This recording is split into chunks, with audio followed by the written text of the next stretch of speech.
Wah. Wah. Hello. Hello, everyone. Happy Thursday. Happy Thursday. Happy Thor's Day. Hello, hello. How you guys doing? It's been a while since I've streamed on a Thursday. Hello, hello. Let's say our hello, shall we? I see some folks are already joining the class. Hello, Mega Bronson and Saribot R Rock. I forgot to set up, okay, every so often, SAMMI, a program that I use for streaming that helps me with like redeems and stuff. It needs like to refresh its like link to Twitch, and I forgot to do that. So that's why some of the SAMMI stuff hasn't worked at the beginning of the stream. But anyway. Because usually there's like a message that's like, Bika's streaming right now, she's streaming this, and it didn't show up, but I reconnected it, so we should be good. But yeah, Saribot, R-Rock, and Mega Bronson, you got your sticker. Fugubi, hello. Shiopi, hello. And Amolge Rinrin, hello. Wah. How you guys doing? How you guys doing? I know I'm so used to just doing like 3 streams a week. So I'm used to it being like, okay guys, it's the end of the week. I haven't seen you guys in like 4 or 5 days. How you guys doing? But now it's 3-4 days. Like I still have to have that Tuesday, Wednesday break. But it feels nice to be streaming on a Thursday again. Since this morning I've been on a huge Michael Jackson kick since I found out there's gonna be a new biopic about him, played by his nephew. I'm pretty excited because I love Michael Jackson. So for today, we'll be listening to a little bit of Michael Jackson. But we'll do that when we get to class. Hello. Hello, everyone. Hello. Actually, let me... There we go. There we go. That's the stuff. There you go. Hello everyone, hello, it's me, Babinka Bear, your local sun bear, art history teacher, and educational streamer. If my voice sounds a little croaky, a little deeper than usual, it's because I've been yapping nonstop for work. I've been yapping nonstop. It feels like my voice is a little croaky. I don't know if that actually is the case. I don't know if my voice just sounds the same as it usually does. But yeah, I be yapping. Not necessarily like, you know, uncontrollable yapping because I'm interested in the topic, but like for work, I had to like repeat the same lesson many times over the past 3 days. So it's a fun lesson though. I do want to like go over some of like what it is with you guys, but man, the amount of yapping I've had to do, I've like memorized my script of like, hey kiddos, we're gonna learn how to draw an ancient Egyptian hieroglyphs and ancient Greek alphabet. All right, here's what you gotta do. I got a little bit of yapping to do in that regard, but other than that, as you can see, I'm starting to set up my Christmas decorations here in the classroom. You like it? I got some bowls. I got some bowls on the tree. The tree that is growing out of the classroom. That is correct. It's growing out of the classroom. There's a gingerbread man on the other tree. Can you guys reach it? Can you guys do you guys want some? I think it's a little bit out of your reach. Just a little bit. So too bad. Being at work just yelling for 8 hours straight at a desk. No, I was at a school. I probably should have clarified. Can you imagine? Like, I'm just like, yeah. I'm at the office. Just like, yeah, guys, so this is what I think about ancient Egyptian hieroglyphs. The whole darn office can hear it. No, I was at a school site. Teaching a lesson to the kiddos, but the way that the lesson is, it's literally a 5-minute lesson, and I have to do it like 3 times in succession. Because it's like a rotation thing. It's a rotation thing. Should we just jump into like talking about it? We could jump into talking about it. I was gonna like warm up with a little, not warm up my voice, but like warm up with like, how are you guys doing? How's the year we going? You know, we could do some casual talk before I get into the like here's why I'm tired this week, and the week's not even over. It's Thursday. Yeah, you guys can hear the music, right? Oh wait, the Spotify does look a little low. I feel like you guys We can warm up? Yeah, we can warm up. There we go. Put up the Michael Jackson. Guys, there's gonna be a new Michael Jackson biopic. I like Michael Jackson a lot. I feel like I mentioned it a couple of times, but he's like, I feel like out of every celebrity death I've ever like experienced throughout my short bare life, my 34 years of bare life, I feel like his death was like the saddest one for me. Not celebrity, like not just celebrity, but like I don't know, like famous person death. You know, I wasn't exactly. I'm sorry to my British beeplebees. I wasn't all too broken up about the Queen of England's death. It was more of like, wow, end of an era, you know. But like when Michael Jackson died in like 2009, once I think we graduated high school by that point. I think it was like during the summer of '09. I remember being like legitimately like really sad. I love his music. I present tense still love his music. If you want to make the world a better place, take a look at yourself and make a change. You know? So yeah, he's having a new or not him, but like, you know, there's gonna be a new biopic about him. And Michael Jackson is being played by Jafar Jackson, who is actually his nephew. That's Michael Jackson's nephew. And this did send me down a rabbit hole of like, okay, who's he the son of? He's the son of Jermaine. He's the son of Jermaine Jackson. And I'll actually admit, I'm actually not too knowledgeable on the Jackson 5, even though, you know, that's where Michael got his start, right? Like, he got his start as like the youngest, right? He's the youngest? I think he has like one sibling that's younger than him, but like one of the youngest of the Jackson 5. I think afterwards it became the Jackson 6, right? Because, like, I did start watching a couple of videos of, like, the Jackson 5, like, back in, like, the 70s and, like, the 80s.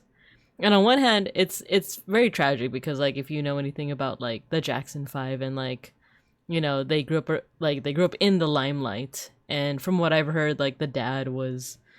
I don't know if was he, like, abusive? Like... I know he was abusive in terms of like working them like work dogs, you know, but was he also like physically, verbally abusive? Because I definitely get that vibe, you know. But yeah, like, you know, a lot of people say that like Michael and a lot of the Jackson 5 didn't really grow up with a childhood because their dad, Joe Jackson, was very like, no, we gotta be famous. You don't have time for a childhood. You guys gotta be famous yesterday. And, you know, they did become famous. But yeah, like, it's tragic in that way, but when you see videos of, like, Michael as, like, a little kid performing, it's also like, oh my god, he's so skilled. He's so, like... I don't like throwing around the word talented because I feel like it undervalues the amount of work that people get to the point that they're at. But with such a... Like, with Michael being so skilled at such a young age, I do feel like part of it is talent, you know? No doubt he also, like, worked really hard, right? Like, no doubt he also like worked really hard, like even as a kid to get to that point. But like, dang, kid. Dang. So yeah, I started like watching some of those videos earlier today. And then I went down this rabbit hole because, you know, you watch one Michael Jackson video, suddenly your YouTube For You page, your recommended page, is going to be full of just like Michael Jackson content. I watched one that was like, the many beefs of Michael Jackson. And one of them was Eminem. If any of you are like fellow millennials that grew up around like the 2000s, or rather like, you know, you were born in the 90s, grew up in the 2000s, you probably know like the beef with... I don't know if I could even call it beef because it's not like Kendrick and Drake. Like it, like, I don't know, at first glance it felt very one-sided. It felt like Eminem just making jabs at Michael Jackson, and Michael Jackson's just like aloof and above it. But there was a little bit of like pushback from Michael. I don't know, it was just entertaining to watch because it's like I wouldn't think, when I think of like beef, you know, I think of like rapper, I think of Kendrick and Drake, you know. That's what I think of when I think of beef. Also, yes, I am like adjusting the little doodle, the little 5-second doodle that I made of myself. You guys like it? You guys like my doodle of myself looking up at you and being like, you got any games on your phone? Even though the beeplebees are shorter than me. And we're gonna keep it that way. There we go. Yes. You got any games on your phone? Something's missing. Oh, it's like this. There we go. But yeah, just all of today I've been like on a huge like Michael Jackson kick. That's why we're listening to him right now. Dang, maybe I should warm up my voice because like I've already started, not croaky, but I'm still feeling like the after effects of like the week, of like the past, I can't even say the week, like the past 3 days. I guess I'll get into talking about it. I'll get into talking about how my past 3 days have been. So yeah, I've been at, I think I talked a little bit about it on Monday during Monday's stream, but I was at a school site both Monday and Wednesday, and we were teaching this like new curriculum. But it's like an abbreviated version of our, oh, I love this song. Dirty Diana. But yeah, it's like a not accelerated, like abbreviated version of our curriculum, because usually we give these workshops to kiddos in middle school, and they're about like, you know, 50-ish minutes or 60 minutes, like an hour. It's about an hour. Peck School, hello. You just reminded me that I should check out Bettel's VOD from today. He's talking about Digimon. Because you're the one that told me that. Man. Bettel talking about Digimon? I'm so curious about what he said. But hello. I'm just talking about my past few days. And I was also decorating the classroom, as you can see. You guys want that gingerbread man? It's hard to concentrate when it's like, oh, the music is so good. I had to check the timestamp for being thank you. I'm glad that when you guys think of Digimon and like VTuber Oshis, you think of me. But yeah, so I was at a school site Monday, Wednesday. We have this like I keep wanting to say accelerated. We have this like abbreviated version of our program. Usually our program's like 60 minutes, but this is like a 30-minute workshop, and it's for students that we don't usually visit. Cause like we'll go to a school and we'll be like, okay, we're only gonna see like the 6th grade or the 5th grade or the 7th grade or the 8th grade. But lately we've been like, oh, since we're already at a school, we can visit like other classes, you know, of like different grade levels. So we're like, okay, let's do that, but we'll also make it a little abbreviated. We'll make it a little bit shorter, just so it's not, you know, too much work. However, like that does mean that like the class, I think the reason why I keep on wanting to say accelerated is because it feels accelerated. By which I mean like we now have these like short workshops with the students where they like rotate between different stations. So basically I have to like memorize a spiel for my one station. And the station that I picked was about like different languages. Or not languages, I guess, but like writing systems. Yo, Zako, hello. Thank you for the raid. The bugs are back. Hello. Ah, you're doing miniatures? Nice. Welcome. Yeah, we're getting into the Christmas spirit. Hello, Vacona. Hello. The bugs are back. Welcome to the classroom. I didn't change my category. Oh, oopsie. Yeah, we're just yapping. We're just yapping about what I had to do for work this past week. I was at a school site, which is usually really fun. I was teaching a lesson to the kiddos about ancient Egyptian hieroglyphs. Ooh, I think I've done a couple streams. I've done a couple of streams that talk about ancient Egyptian hieroglyphs, and I think I remember how to spell my name in hieroglyphs. The foot is the B sound. And you don't write vowels there are like some hieroglyphs are vowels, but you don't always write them. It was Hollow Knight because my partner 2B is into Hollow Knight. Oh, cool.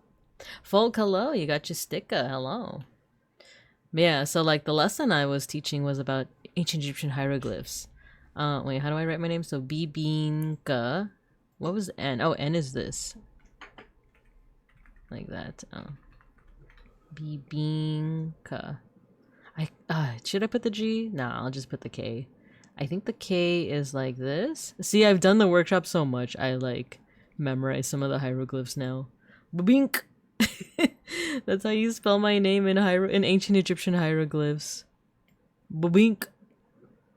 Maybe one of these days maybe not even one of these days, tomorrow. Tomorrow I forgot that I'm doing a Maya glyph workshop with you guys. Not workshop, but like stream with you guys. With you all night. And there you go. So yeah, I was teaching the kiddos ancient Egyptian hieroglyphs and ancient Greek alphabet. The like tasks that they have. Oh, you summon the cats. They're floating. They're floating. Oh, let me pet the cats. Here, I'll put them at my feet. They're chilling. They're just chilling. You pet the cats. The activity is really fun because the activity is like translate your name into hieroglyphs, and we have little charts that help them and stuff. The only thing about it is that we found that we needed to like direct the kids a lot, which we're pretty used to that as well. Like that's just kind of how it is in education. You do have to direct kids a lot when you have like a new piece of curriculum that we're so Egyptian. Oh my god, the the Christmas decorations. They're still on the Egyptian theme. It's okay. We'll keep it like that. We'll keep it like that. We're just so Egyptian. Let me move the iPad though. I am drawing from my iPad today. Just so it's like a little bit more aligned. Wait, why is it not moving? Oh, because it's locked.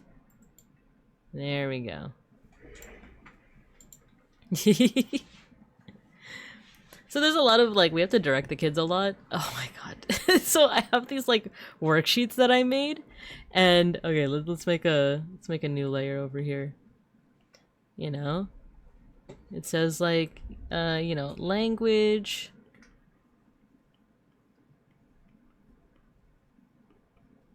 activity. Okay, maybe this is better if I use a thinner brush. I've been using the like default standard airbrush a lot. Pencil. Nah, actually, line art. Language. Activity.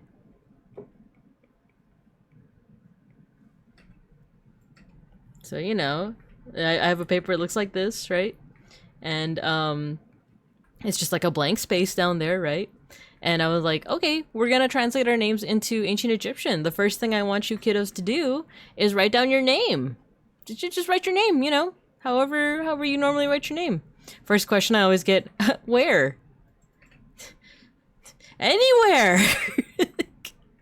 Anywhere. So I ended up like editing like the doc to include a spot that like specifically says your name. All right.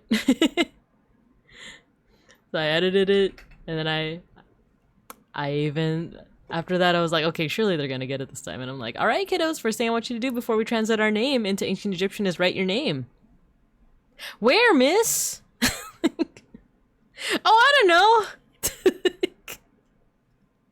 I don't know. Where do you think? Where do you think you should write your name? I don't know. Thankfully, like, I am exaggerating a little bit. They did. I wonder where. Most of them got the point of like, oh, put your name like right here, you know, put right here. But I was like shocked that I still got like some people being like, oh, where should we put it? I wonder where. And then under that, I did like ancient Egyptian, Egypt. Egyptian, there we go. And then under that was like ancient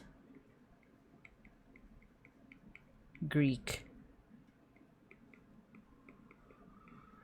And then like I have like a chart. I also give them a chart of like, oh yeah, like this is This is like A, B, C, D, right? And then like on another column is like A. I think how does I actually need that chart now? Let me. I was like doing it off the top of my head. Okay, give me a second.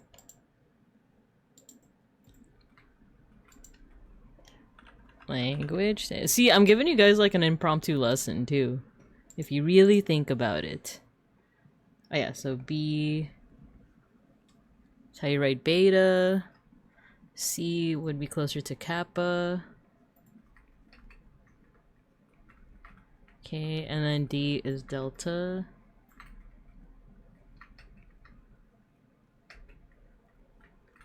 Right, and it says here English. It says English, and here it says Greek. Even though technically the alphabet that we use is actually Latin. But I didn't want to confuse the kids any further, especially... How do you write your N? I do like this. I think, right? Is that how I did it? Okay, wait, I mean, I need to write like an actual like word. Yeah, like that.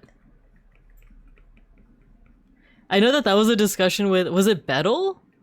Was it Bettel that was like he writes his or was it Lando?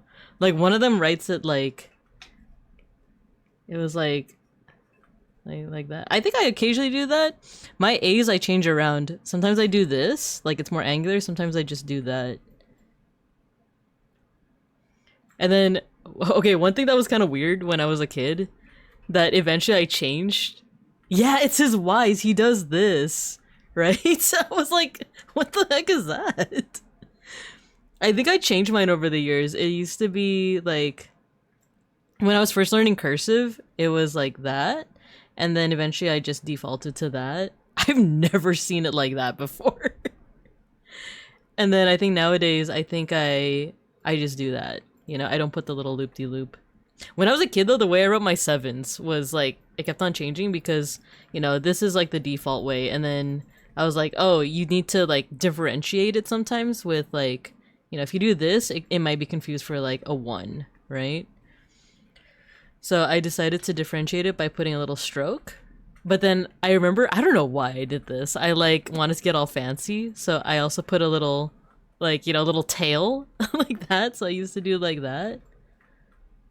You know, all fancy. But I remember, like, for some reason my teachers told me to stop doing that. I don't know why my teachers were like, don't do that. Like, that's... it's getting confusing. Like, no one knows what you're trying to write. I remember at one point I did my 4s like this because of Sailor Moon. Because that's the symbol for, like, Sailor Jupiter. It's a symbol for Jupiter, basically. It's supposed to be a lightning bolt. You know what? I think this is the one that my teachers were like, yeah, stop doing that. Stop doing that, because I think it's because it could be mistaken for 21. Battle rights, yeah, let's see. Matthew, hello. They had some strong sentiments against serifs, right? I think it was my 7s and my, like, I tried to do 4s like this and they're like, stop doing that because it looks like a 21. Which is understandable. Hello, Matthew. We went from me complaining about a lesson that I'm teaching to how I write my letters. Okay, so going back to the activity, right? So, like, they wrote their name. They wrote their name. And actually, I made a mistake. It's actually ancient Greek is first, but, you know, for the sake of argument, we'll keep it like this. So ancient Greek is pretty straightforward, not super duper straightforward, but we simplify it for the kids because they only have 5 minutes, right? They only have 5 minutes to do this workshop. So it's like, oh, find, you know, like in this chart over here, find the first letter of your name. Let's just say for the sake of argument, my name is Bad. Like, or Dad. We'll say that for the sake of argument, my name is Dad. And, it'd be like, okay, first find the first letter of your name, right? Find the first letter of your name, and then in the corresponding column, that's what you draw. That's like the Greek version of the uppercase letter D. All right, so just, you know, continue on. If you're going to spell the word dad, just, you know, find the thing in the English column and then find the symbol in the Greek column. And then you just spell it out, right? You just spell it out like that. Or wait, how do you actually do that one? You just spell it out. I still had students that were like, I don't get it. I don't know what we're supposed to be doing. And it's like, you see this column right here that says English? You just find the letter. You just find the letter. And then you look at the column that's like right next to it. It's like right next to it, you guys. It's like literally right next to it. And then you just write out your name. You know? Like, I don't get what's so confusing about that. I think I was getting, it was like a neat like project. And I think most of the students got it. I am, like I said, I'm exaggerating a little bit, but there were some students here and there that like didn't quite understand what the assignment was. It wasn't even an assignment. It's like a fun little activity, right? And I think I was just like, oh my god, what do you mean? Where do you write your name? It literally says your name. It says your name right here. Did you get milk and cigarettes? Yes, I did. I left work, got some milk and cigarettes, and I never returned. Oh my god, Dad? Christmas, Rocco Brave, hello. Christmas is soon. Your name in April, exactly. Teacher, do I get ChatGPT to write my name for me? Oh my god, dude. I think I was baffled by the like, oh, where do I write my name? And I'm just like, maybe the spot where it says your name. Roka Brave, hello. I'm doing some yapping. The main thing for today's stream is we're gonna try to imitate a certain art style from the 90s, but I'm just doing some yapping right now. I was doing a little bit of complaining because I have this, in my opinion, a cool language activity for the kiddos that I see for work. And there were just some things where it's like, oh man, like the state of education's not great right now. If they're if this is the worksheet and they're asking me where to write their name, write your name on your forehead. But that one was pretty rare. Okay, like that was pretty rare. People usually got where to write their name, so. You know, that wasn't a big deal. What was a big deal and what like low-key got me and some of my coworkers kind of like depressed was this. So let's erase all this. Oh, oops. What rectangle. Let's erase all this. By the way, this is the main program that I use for drawing, for making art. For making the arts. I didn't even bother to ask how you doing, Roka Brave. I feel like it's been a minute. How have you been? And maybe not even just Roka Brave, just anyone. How you guys been doing? I'm here yapping, but you guys feel free to chime in. It's been here and there, yeah. Strong Miss Hoover vibes, yes, Ralph. So, like I mentioned before, with ancient Egyptian hieroglyphs, you know, let me write my name. Oh no, we could do this. With ancient Egyptian hieroglyphs, they do have certain glyphs for vowels, but most of the time you don't actually write the vowels. So if you were to write the name Bubinka, you would just write the consonants, which is B, B, and K. So I would do this workshop with the kiddos and I'd be like, all right, so let's write our name in ancient Egyptian. You have a chart here that says all of the different little, like, you know, symbols, all the little different hieroglyphs. But the first thing I want you to do is I want you to take your name and I want you to remove all the vowels. I love three mouth Pinka. Remove all the vowels from your name. So for example, you know, Matthew, if you were to remove all the vowels from your name, it'd be like M-T-H-Y, right? For Roka Brave, it'd be like R, K-K-B, R-V, right? Shopi, it'd be like S-H, P, right? So you just remove all the vowels from your name. So, you know, we had kids whose name was like Angelica, Melanie, Jimena, Jesus, Javier, right? And I was like, okay, guys, so go ahead and take out the vowels from your name. What do you get? Miss Pinka, what's a vowel? Bro! Bro, what do you mean what's a vowel? These are kids that are in 7th grade. They're in like the 7th and 8th grade. What do you mean what's a vowel? And I understand, okay, I understand if you're like ESL, right? Or I understand if, you know, you have like a learning difference or anything like that. But no, like that's not what this class was. Man, what do you mean what's a vowel? These are 7th graders, these are 8th graders. They're gonna be in high school soon. What do you mean what's a vowel? For once I got sleep, but it was 3 p.m. to 7 p.m. I'm just still gonna call it a win since you got sleep though. There have been a couple of nights lately where I also haven't been able to sleep, so any kind of rest is a good rest. TLDR, I was under the iron thumb of a roomie I was forced to be with, but they're gone, so all's well. Yay, let's go! You love 3-mouth Binka. I love 3-mouth me as well. It's been a hot sec. Oh no, SHP. Yeah, there we go, SHP. So LGM. What a smooth Jesus there. We're so cooked, chat. FGB still close to my name. Yeah, Fugubi. America, why? My dad is a retired teacher. He taught 5th grade, and it was real sad to find out some kids weren't able to read. Yeah! Yeah, like 100%. Like, some of them, like, straight up, like, can't read. And that's 5th grade. Thankfully, I don't think I encountered any kids in the workshops that I did where they straight up just couldn't read. But it was concerning that, like, oh, you don't know what a vowel is. Like, so I did have to, like, edit my little, like, you know, little thingy here. By the way, hello Gojikins. Hello. Welcome. We're gonna be doing some more art, but I'm just commiserating. I'm just despairing at the moment. So I did have to like add a portion that was like, oh yeah, remove vowels. Parentheses A, E, I, O, U. I didn't put sometimes Y, even though that's what I learned, but the misery. Exactly, dude. If you're like, if you or someone you know is working in education right now, it's kind of bleak. And what sucks is that, like, low-key, I don't know if John Twitch is gonna kill me for this. It's by design.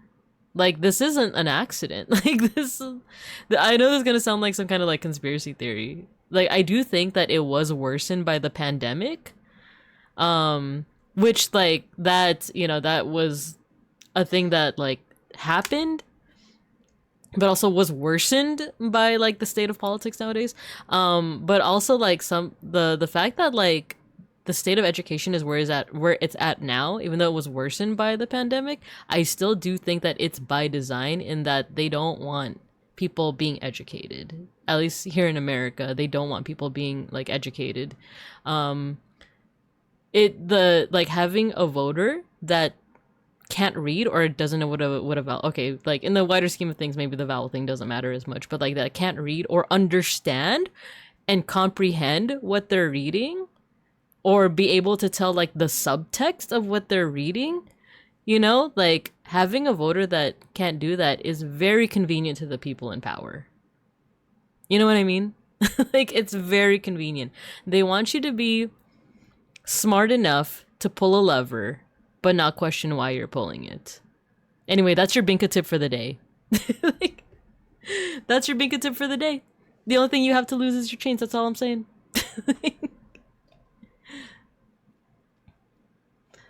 Let's see. Oh, the misery. It sure is. Oh, Binka teach. I know that. What a vowel is your tummy. Politics. They want people dependent on AI. Critical thinking is an existential threat to those in power. Comprehension and critical thinking are really in decline, as is knowledge of civics and economics. True, Matthew. 100% true. But also, hello, Owen. Hello. Thank you for the raid. Hello, my sibling. You know, I don't have my live 2D model up at the moment, but hello. Welcome. Let me put the artwork that I had back up. There we go. Binka with the 3 face and the Egyptian hieroglyphs. And hello everyone.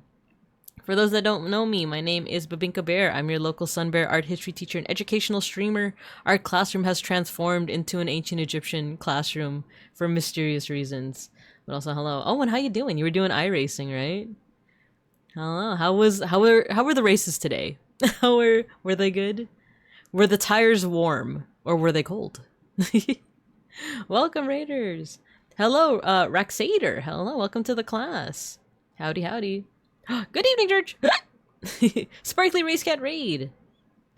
What is the retro global village coffee house style? Ooh, I will show you actually. It's I don't know why I thought. There we go. It's this style. It's this style from like the 80s to the 2000s. When the beeplebees bears all over the stream. Exactly. This is the style we're going to be imitating today, but what you guys saw beforehand was me talking about a lesson that I've been teaching the kids at work.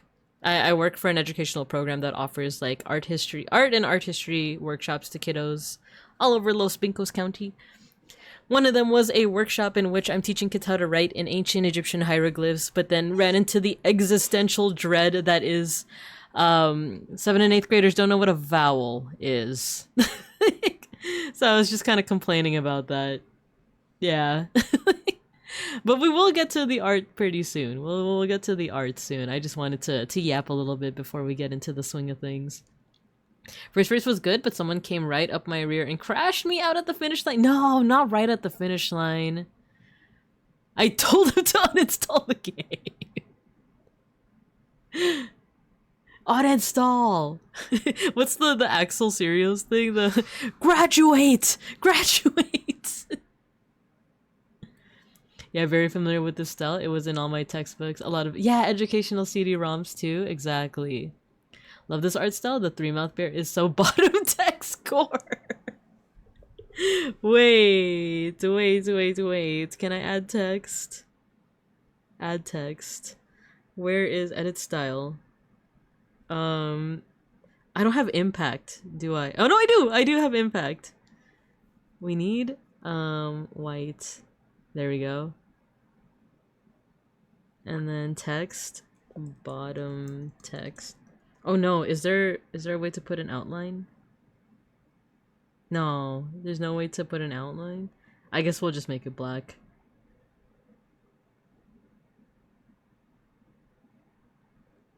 There we go. Bottom text.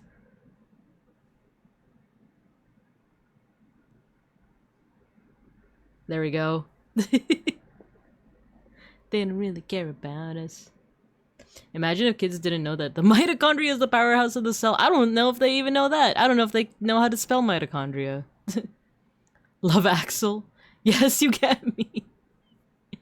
Raxader, you got your first sniffa sticker. That is our 1-point redeem where you get a little sticker based off of Filipino treats. Oh nice, we have an Art Deco classroom now. Very nice, thank you for redeeming it. Beeplebees, hello. Welcome. George Chungus, you got your sticker. Sniff, snurf. Sniff. You got any games on your phone? I feel like that's what this like drawing is giving. It's giving. You got any games on your phone, beeplebees? May I using your phones in class, may I have it so I can buy me some more what do they call the Fortnite currency again? Battle bucks? No, that's not what it is. Sniffer. V-Bucks! Yeah, V-Bucks. Can I get some V-Bucks? The cues, they're running your way. I don't know why that's supposed to be on a phone. Like, that like, redeem is supposed to be on, like, a smartphone. Like, where is it? Where's the phone asset? Yeah, it's here. What? I don't know why it does that. I know how to fix it. Where is it? Lock preview, scale filtering. Where'd it go? I was able to restore it once. Why can't I do it? Reset transform. There we go. That's how it's supposed to look. That's how it's supposed to look. Like, it's supposed to, like, pop up with the phone, but the phone keeps disappearing. And who was phone? But who was phone? We've evolved past phones. Yeah, the Uma Musume is just, like, beamed directly to your brain. Goal, she escaped containment. She's real now. Let's see. I'm pretty sure this is the drawing of the new Animal Crossing villager release. It's me. I'm the new Animal Crossing villager. And I'm just like... and somehow you like completely understand me. It's like... Nah, I'm not in the mood for some art analysis today, teacher. Goal, she escaped containment. She's real now. Coming for you. But whose phone? Because no phone's allowed? Whose phone? Now we can summon images directly into thin air. I eated the phone. It was Crumpchi. Is there... I feel like I saw a VTuber, like... They were able to, you know, when they do, like, microphone off streams, they did it in a way where they have, like, the, you can... How do I say this? You can, like, Animal Crossingify your voice, right? So that, like, I could record something and it'll come out as, like... you know? And you didn't share? You guys are eating everything. I feel like I saw that. But I don't think I saved it, unfortunately. It's like, why? Why didn't... Past Binka, why? You hate me. You hate future Binka. Yeah, so, to sum up what I was complaining about before, there are some, not all, there were a good amount of students that understood the assignment, but there are a fair amount of 7th and 8th graders that do not know what vowels are. And I found out through an ancient Egyptian hieroglyph activity. But with that said, how about this? Before we jump into the global coffee house, I'll write down some names. You guys want me to write down some of your names in hieroglyphs?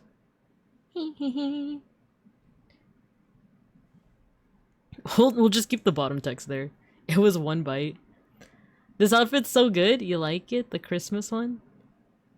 Maybe it was a voice-to-text TTS Animal Crossing. That makes sense.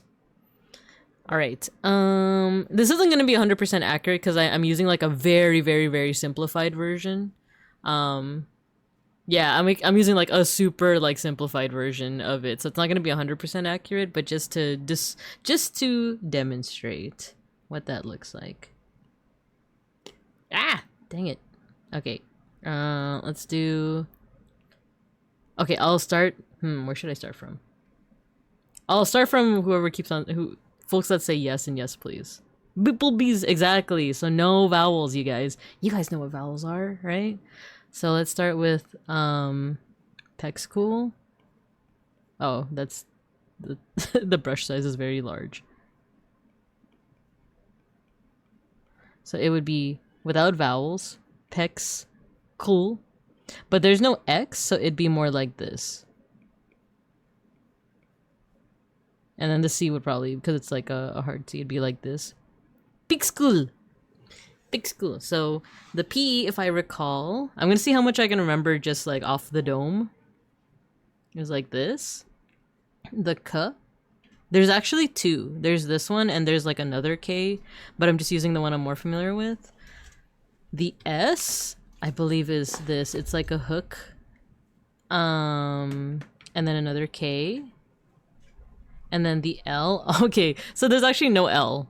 There's actually no L in ancient Egyptian, but they actually invented an L glyph later on for foreign names. So for example, Cleopatra. Like in Cleopatra, there's an L sound. So they did eventually add one. The only thing is it's a whole lion. Like you have to draw like a whole like lion. Wait, let me look at my reference. It's like this. I'm like going off of my reference right now. So every time you do like the letter L, you have to draw like an actual like whole lion. And then it's the same with like the letter A, or the glottal stop is like a whole bird. You have to draw like a whole bird.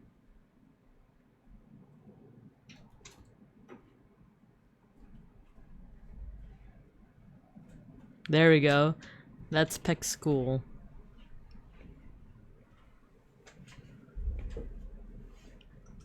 Alright, who else? Beeplebees. So Beeplebees would just be without vowels. Beeplebees. Beeplebees. So that would be, what was the B again? The B is a leg. That's B. P is the stool. The oh no, not another L. You know what? Work smarter, not harder. There we go.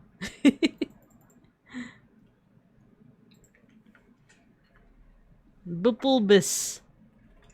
Another leg. Or actually, we'll do it like vertical or horizontally, like this. And then the S is the hook.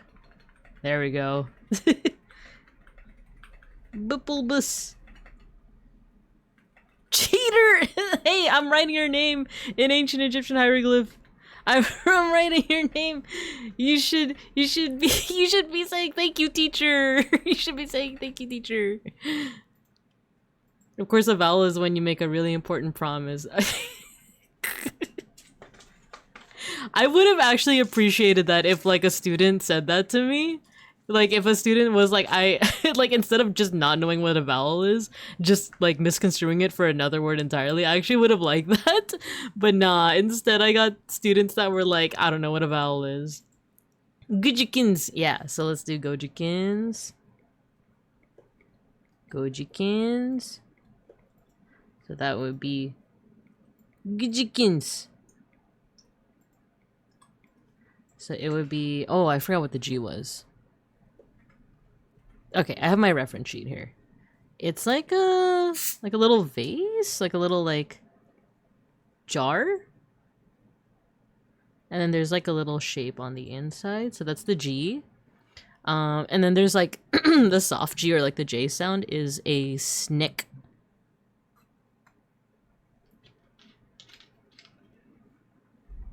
It looks like that. Gojikins. The K. Once again, there's multiple Ks. There's like a softer K for like Q sounds, but this is more of like, I guess, the harder K. That's how they like, that's how they define it. Gojikins. The N is really simple. It's like a bunch of waves.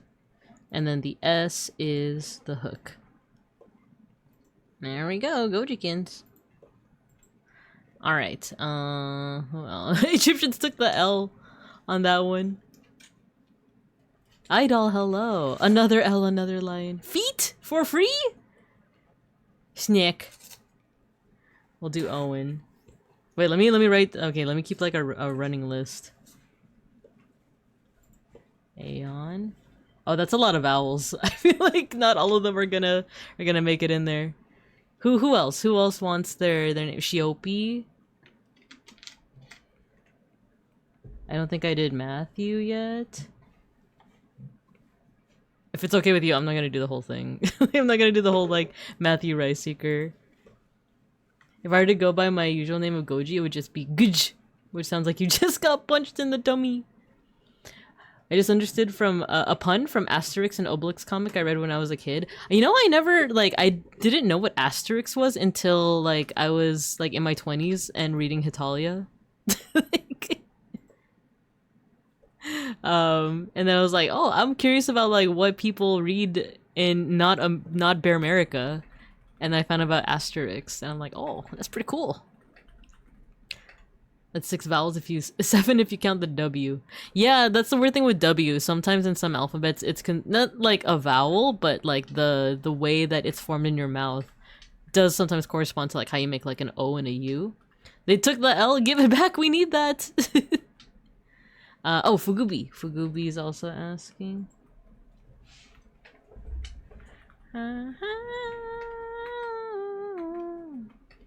Did I forget anyone? Shiopi, T-Peck School, Owen. Alright, if anyone else wants it, let me know. Let me know. They meet an Egyptian fellow. He speaks in hieroglyphs. They ask for his name, and the drawing was a whole tennis court inside a speech bubble. Mm-hmm.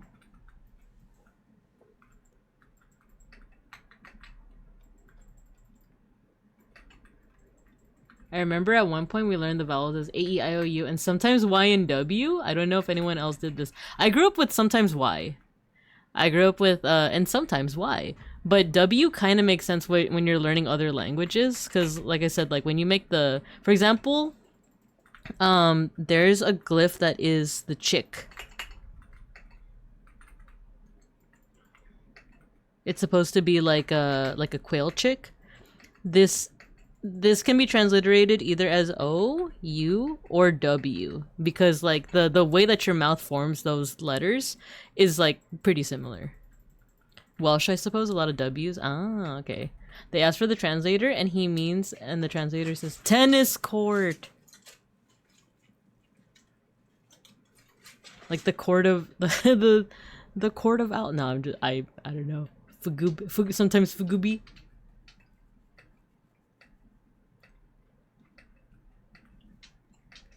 Wait, I want to reread that joke from Peck School. So it's from Asterix and Obelix. They meet an Egyptian fellow. He speaks in hieroglyphs. They ask for his name, and his drawing was a whole tennis court inside of a speech bubble. They ask the translator what he means, and the translator says tennis court. His name is Tennis Court. Then his name would actually be Tennis Court. No, I'm not gonna do all that. Okay, let's start with Owen. So without, oh man, that's actually gonna be interesting. I actually am gonna include the O, because there are glyphs for the vowels, but you just don't usually include it. So I'm gonna do Owen. Ain. So the exception to the no vowels rule is if, at least from what I've seen, if there's any actual Egyptologists in the chat or seeing the VOD, feel free to correct me. If it's at the beginning of your name, then you can write the vowel glyph. So for Owen, it would actually be the little chick. And you know what? I'm actually gonna copy the chick. The chick glyph. Copy. Paste. There we go. Owen. And then the N. Owen. Ain. I think this is more of a glottal stop, but like I said, this isn't gonna be like super exact.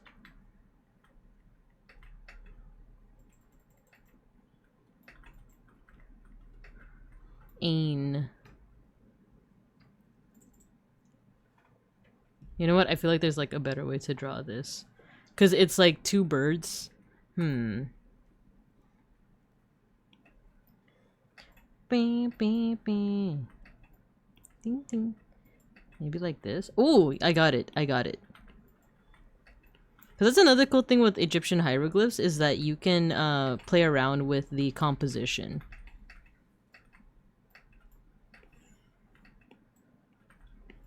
It's close to midnight. There we go. So that's like an approximation. There's better like I feel like there's closer letters. Let's see. I guess you need to know that Egyptians wrote the actual Alpha line to get it, which is why I didn't get it until now. The actual... Oh! I see what you're saying. That, like, some of the glyphs are just straight up, like, what it represents. Ah, okay, okay. The quails for O's. So, alright. Now this is making me want to, like, go to my... Because I do have, like, an extended sheet that I can actually share with you guys. Because I was using it for some earlier streams. Ah, where is it?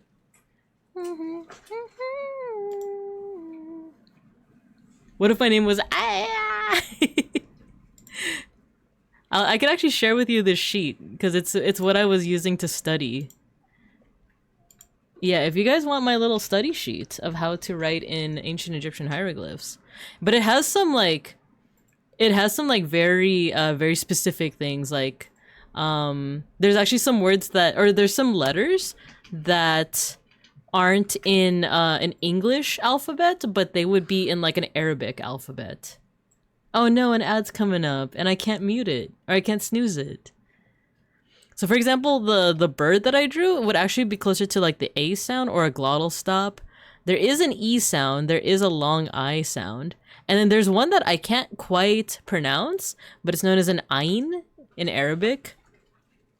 Let's see. The quail is more of like the W sound, but it can also be the O sound.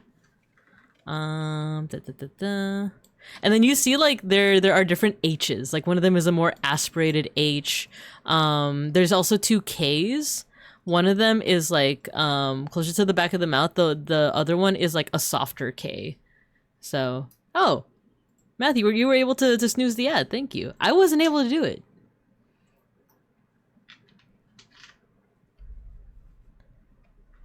It's an actual Greek word. Wait, I apologize. What? How do you actually pronounce it? I feel bad. I thought it was just like, ooh, you know, like. Yeah, thank you for snoozing it. Got one more snooze. Ah, okay. So for Owens, like, I was going off of like my abbreviated chart, but I can actually go to like my more detailed chart. I do feel like it would be, oh, I think I got it right actually. It would be the quail chick. What?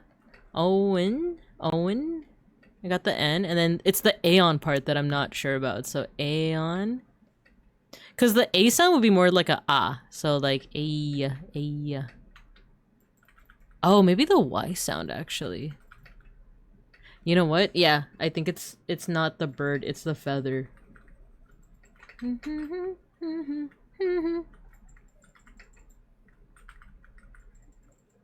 Something like that. Owen Ain. That's kind of how it would be pronounced. Because there's no like short E sound.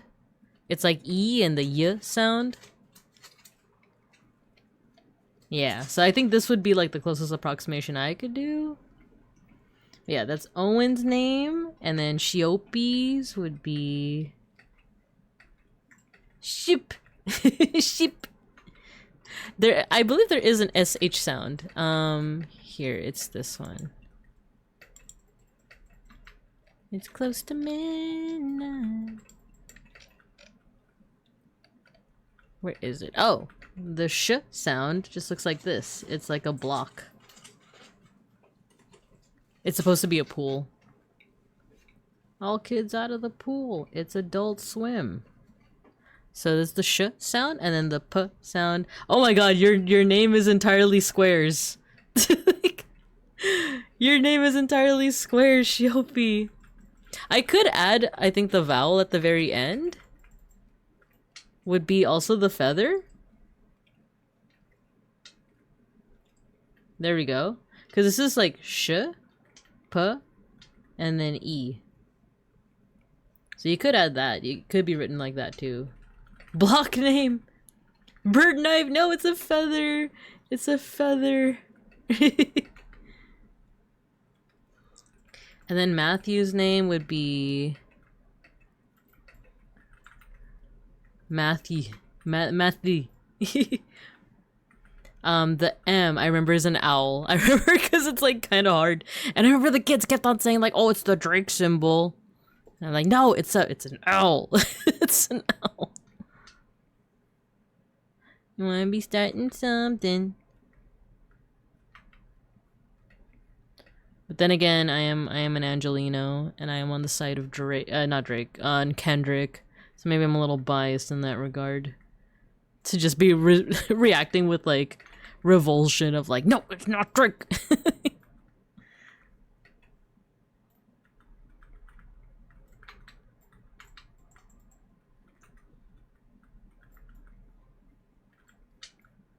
So the M is an owl. It's a whole owl.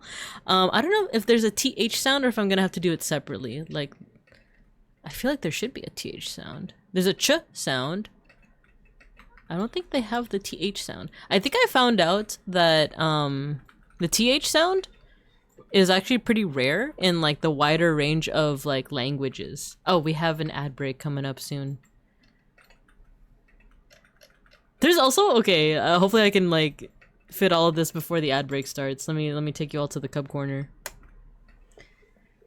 The R sound in American English Like when you say like Roger, Roger that, you know.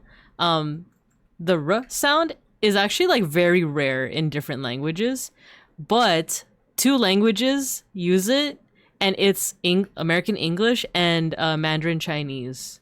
Or maybe not just Mandarin, but like, yeah, like Mandarin Chinese. And it's like, oh, just by virtue of like so many people like speaking those languages, like it doesn't seem like it's a rare sound, but it actually is. Like if you compare it with like all the sounds, all the phonemes, as they would say in different languages. But anyway, we have an ad break coming up soon. We have an ad break. There you go. So I'll see you guys in about 3 minutes. Which sound the ER sound. It's like the like sound. It's like the actually. And when you say like Roger that. I think Mandarin Chinese has it like ER. Who? But anyways, I think we have an ad break coming up, so I'll see you guys in a little bit.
Okay, we're back.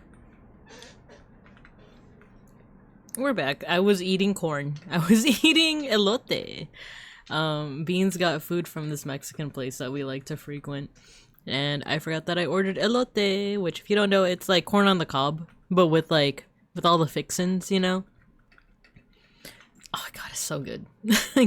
I was like eating and watching like the timer for the ad go down. I was like, oh god, please, more time, please. Like, it's so good. But yes, I think some folks came in during the ad break. Say Shun, hello, you got your sticker.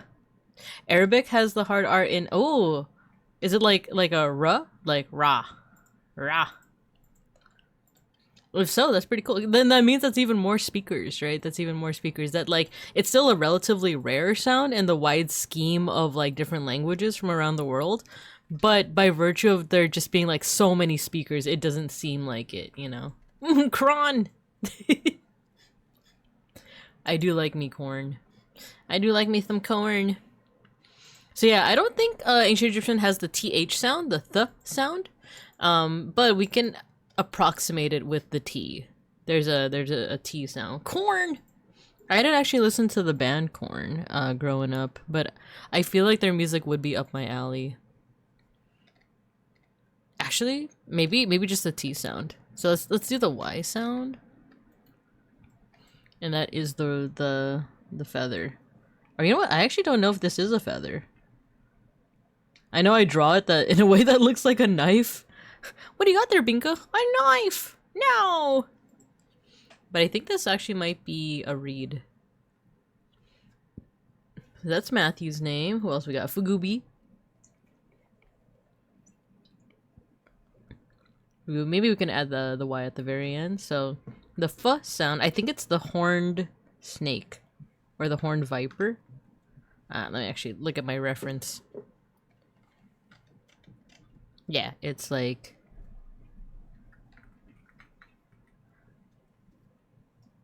Oh no, it's not a viper. It's a horned, Oh, it is a... I thought it was like some kind of slug. Because it looks like this. That's the F sound, and then the G sound is that like jar that I did for Gojikins' name.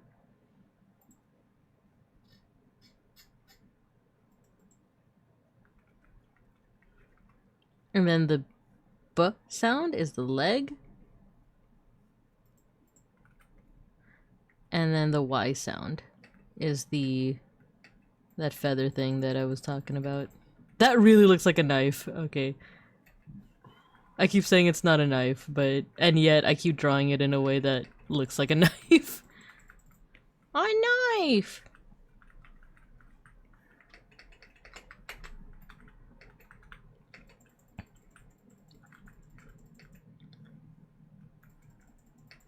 So yeah, there's some names. There's some Babinkub names. That's not a knife. It's not a knife. It's supposed to be either a feather or a reed. My favorite classroom. No. Arabic is just collecting rare sounds. Yeah, actually, I feel like to really like get a handle on ancient Egyptian and like the hieroglyphs and what sounds they make, I think you do need some knowledge in Arabic, because a lot of them, like, there are some sounds that I have no practice with pronouncing, but the guide that I saw, it references Arabic letters specifically. So one of them is like, it says here, one of these letters, okay, I'm even gonna show you. It's hard to draw too. It looks like this. Like that. And this is described as a voiceless pharyngeal fricative, known as the ha in Arabic. And I put here that it kind of sounds like the villager in Minecraft. It sounds like a ha. Like it feels like it's deeper into the throat. And then there's another glyph that is known as the Ain, and it's shown with like an arm, like this. I have here in my notes, it just says the Ain. It's like a ang. I don't know if it's meant to be like the NG sound, but it just says here that it's called the Ain. Looks like a snail being dropped and cut in a cauldron. Gala Hughes, hello. Hi, Miss Teacher. I'm gonna go eat glitter glue in the cabinet. No, not the glitter glue. No, we need that for the Christmas decorations. No. Gala Hughes, would you be interested in having your name written down in Egyptian hieroglyphs, or like the closest approximation that I can do? Because I'm not yet an expert. And then afterwards, we'll do our due diligence. We'll do the thing that it says in the title. Like, we're gonna actually study the style. I'm gonna actually study the global coffeehouse, global village coffeehouse style. Oh my god, your emote is so cute too. The tubs. Leave my names in the annals of history. You got it. So we have Gala Hughes. The only thing is that we would need to take out the vowels because ancient Egyptian hieroglyphs, you wouldn't write the vowels, so it would be like this. Gala Hus. Gala Hus. So the G sound, I believe, yeah, is this jar. The L sound is a whole lion, so I'm just gonna copy this one. And as I said, work smarter, not harder. Wait, actually, all these should be together. We go together like dinky duck. You young thing. So huh? Where's the huh sound? I'm looking at a reference sheet. There we go. This one. Huh. And then the S sound is the hook or the staff. And there you go. These are all the names that we got so far. Good luck, hot sauce. I love that. The difference between the English H and the H is very similar to the difference between the and thatch. Oh, interesting. Wait, in the? Because that one almost sounds like a Z sound. The and then thatch. Where like it's the tongue placement that's different. So huh. I'm like trying to like adjust where it's coming, because huh is coming from your throat, right? Very apt for my name to have a cat in it. Understood, if we work twice as hard we will have even more room for future smart. There you go.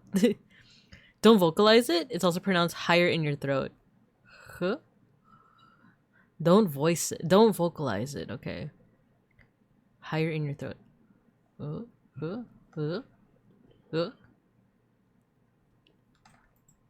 Oh, you said don't vocalize it. I'll look at a video. I'll look at a video. Cause I am interested in like how to properly pronounce certain things. Like I am very interested in it, but I'm just like, oh, I don't know if I'm doing it right. Man, we got here some names written in ancient Egyptian hieroglyphs. So now we're gonna go ahead and transition over. The bottom text is still there.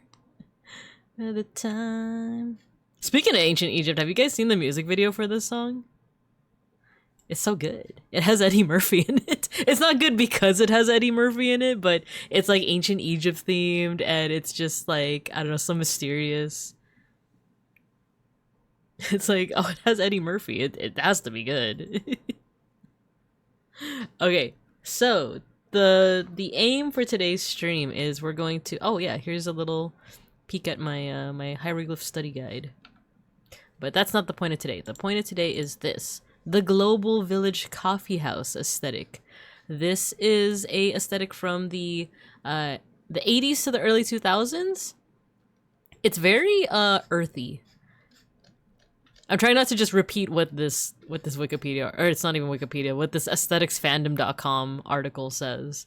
But from the way that I see it, it's very like organic looking. It's very like you know, look at how the font is kind of like they're not all on the same line with each other. It's a little disjointed.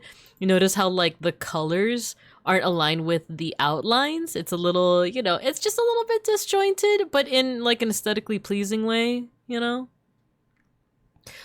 Hold on, let me get my pronunciation chart so you'll be fluent in no time. Oh man. Repeat it, but with enthusiasm to claim it as your own. There you go. That's how it's done. Very loose and wiggly. Yeah, exactly. Very loose and wiggly. Exactly. Right? It's not super strict. It's not like, you know, the coloring can be outside of the lines. This too, it's very like organic and earthy. Like there's a little bit of like geometric, like there's some geometric shapes here, like the circles and the diamond shapes and stuff. But like there's a lot of also like wavy loops. Remember the time. This is a pretty good example here. Very vibrant colors. Yeah, sometimes the color is leaking out of the lines. There's like a lot of texture in the lines too, I'm noticing. There's some texture in there. Like it's not just, I'm not gonna be using the syrup brush. I'm gonna be using one with like some kind of pencil texture on it. You remember the time. Now I'm like thinking if I should take back what I said about like not a lot of geometry, because I am seeing like a good amount of geometry here. Like this guitar is a little bit more angular. Maybe it depends. This is also a pretty good example too. Sometimes there's just lines and outlines that aren't even attached to any shape. They're just like lines to use as decoration. It feels like beeplebees said, like very loose. Fruitopia! Oh my gosh. Lisa, you tried to make a utopia, but it only ended up as a fruitopia. I miss Stephen Hawking. Noticing, the use of the outlines are always black. And not always. This one has a couple of like colored outlines too. But I like the idea of using, wait, what song is this? Blue Gangsta. I don't think I've ever heard of this one. I like this one a lot. Look at the gradients.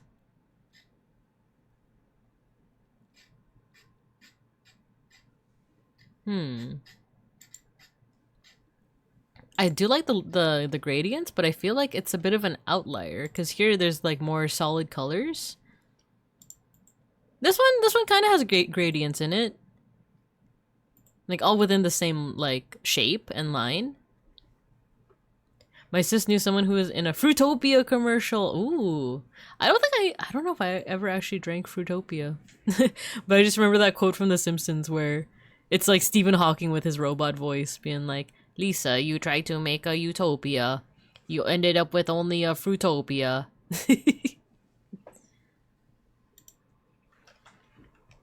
This is also pretty cool. Oh, it's like kind of like almost cave art looking or very like rock art looking. Genesis. Oh, look at the font. It's very like, this is very obviously not just like a font. Like this looks like calligraphy. It doesn't look like this, like there's multiple E's, there's multiple S's, but they don't necessarily look the same. We can't dance. So it looks like it's also in some cases okay to use a little bit of like organized font in there as like a treat. Reminds me of Mirror Mask. The style Mirror Mask. Mirror Mask. Oh, interesting. A British American dark fantasy.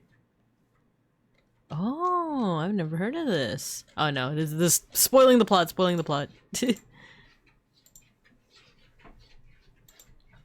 It's a fun movie? Ooh, okay.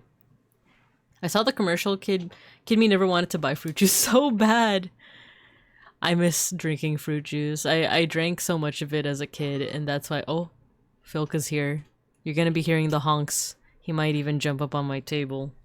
So, be aware. If you hear the honking— ah, there he is. Meow! What is this? What is this? Rush, a show of hands. Wow.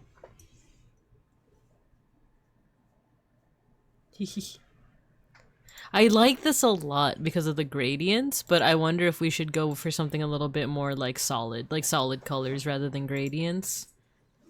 We could try stuff out. I think that's the fun thing, is that we could just try things out. There's some gradients here too. Like in the lights, it goes from like a vibrant blue to like a light blue. Maybe we can try out some gradients. Afternoons. Yeah, this one is using a lot of solid colors. Oh, it almost has like a cutout feel to it. Like these look like they're cutouts. Oh, hi Filka. You're gonna honk at me? Yeah, the lines are very like loose. They look hand drawn, you know. Oh, this one looks a little bit different. Oh, this is an interesting one. I feel like it has some characteristics of what we're looking for in Global Village Coffee House. Cause yeah, I feel like we didn't really even talk about like the background of this style. It's like a style that you might see on textbooks, on like album art.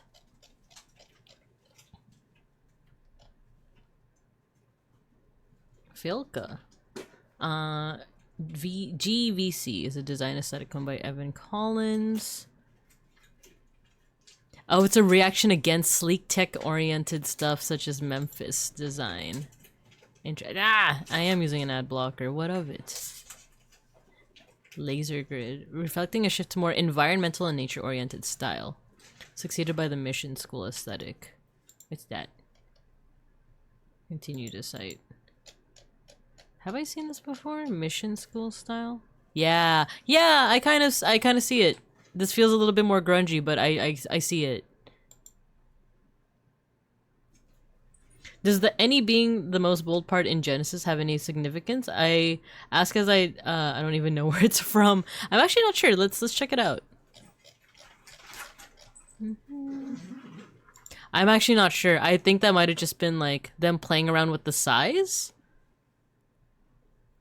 I'm not sure. It seems like it's album art, right? Just because of like the what's it called? The proportions. Like it's a perfect square almost. A laser grid with no safety switch? How dare they? I actually am curious what they mean. But ow my god! Freaking Filka! Get off! He jumped on the table. It scared the crap out of me. Oh my gosh, freaking Filka. He's a menace. I did get got. I did in fact get got. Ah, so this is what laser grid. It's a reaction. Global Village Coffee. What is it? GVC. I should start just saying GVC. GVC is a reaction against the sleek, like tech stuff of this era. So okay, I think that's why they're playing around with like more like oh my god, why can't I go back to Global Village Coffee House? It's not letting me go back. Okay. I guess I just have to use the URL global. Or I'll just do this. There we go. Pet the cats. Trapped in the laser grid. It's working. So yeah, if GVC is a reaction against that, I can kind of see why they're using more like organic lines, more organic shapes, defined by its use of earth tones, rough and recycled textures, motifs that blend stylized, handcrafted imagery. Ah, kind of like how we were saying, it almost feels like paper cutouts. Hodgepodge of motifs appropriated from ancient tribal and indigenous cultures. This has created a warm, bohemian, and worldly ambiance, epitomized by the interior design and branding of chains like Starbucks. Panera Bread, I kind of see it, yeah. Oh, during the 1990s, yeah. Reflected the era's optimistic, yet often superficial embrace of globalization, world music, and early internet culture. Interesting. Interesante. Primitive art, woodcut patterns, generally speaking a rough hand-drawn look. Keith Haring style designs, interesting.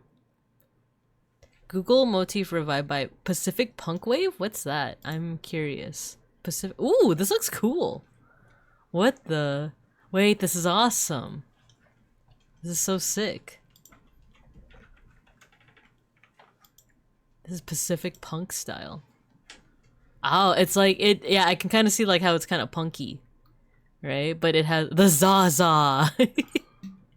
The Zaza. I kind of see it. Horror vacui, as in like no just like empty space.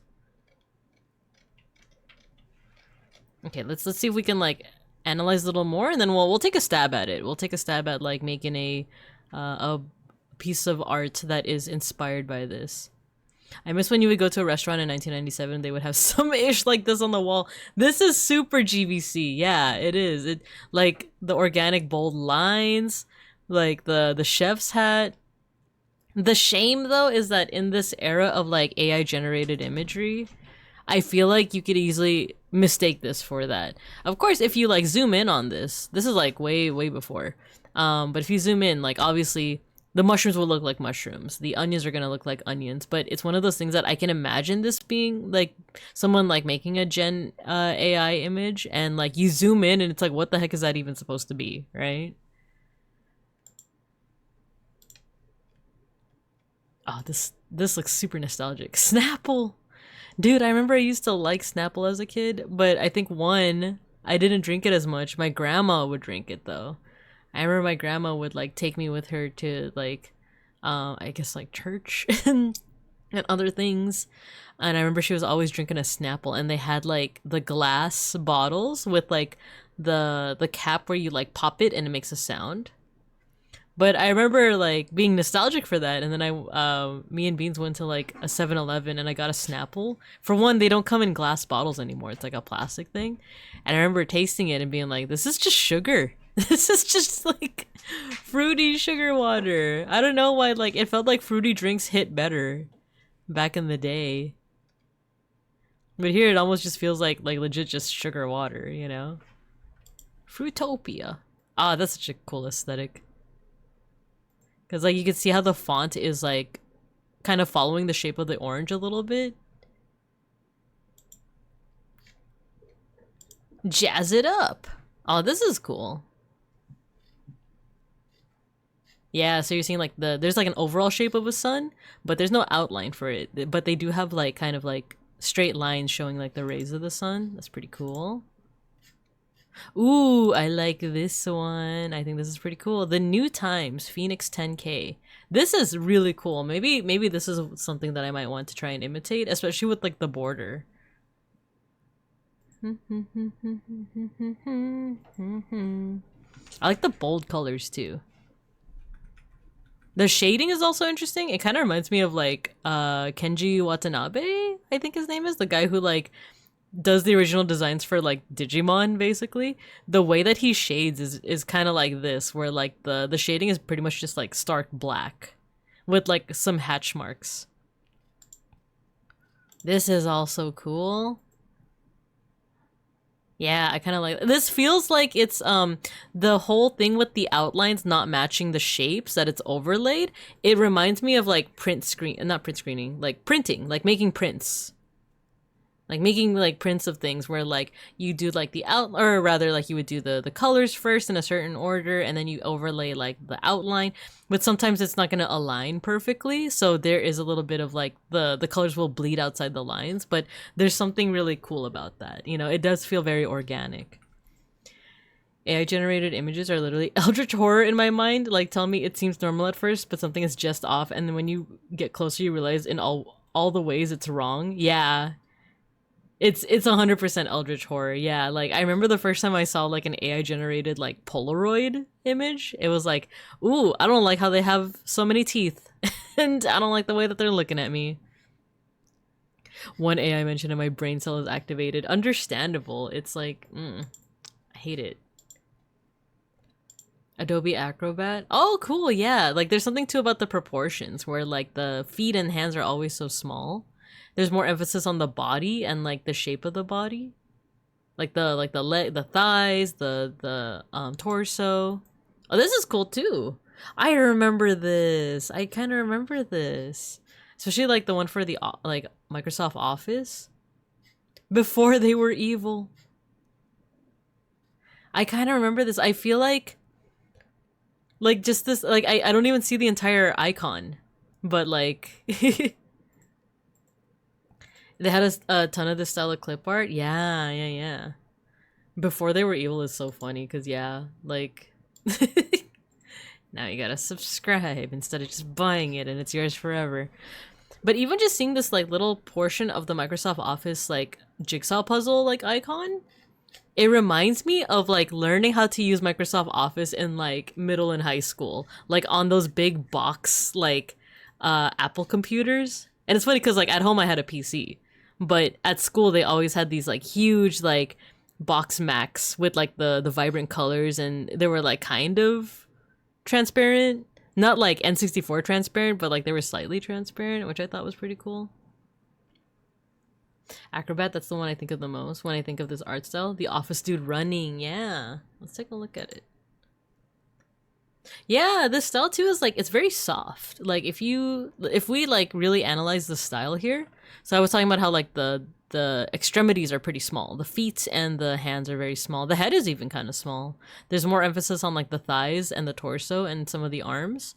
And then if you look at the coloring style, there's gradients, because like it starts out as like blue here, and on the edges it's a little bit darker, even getting into purple. There's like these weird like little lines that they're not like stark black lines, but it almost looks like motion lines, right? But the effect is pretty interesting because it's almost like you don't see the lines, but you see the like gradient caused by the lines. You see them on the clouds too, and here in like this little like lake, I guess. This one's interesting. I don't know if this is exactly what I want to copy, but this is super useful because of like how they do proportions. But I think the idea of like motion lines too is something that's very GBC. I'm getting more used to saying GBC.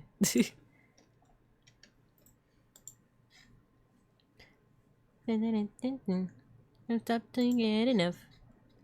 To get enough. Oh, it's pretty cool. They also go into a little bit of architecture. Yeah, like the greenery with like juxtaposed with like mechanical buildings. That's also pretty neat. I think I want to copy something closer to maybe this. Maybe we'll like open this up in a new tab. There was another one. This one's also pretty cool, and this one's pretty cool.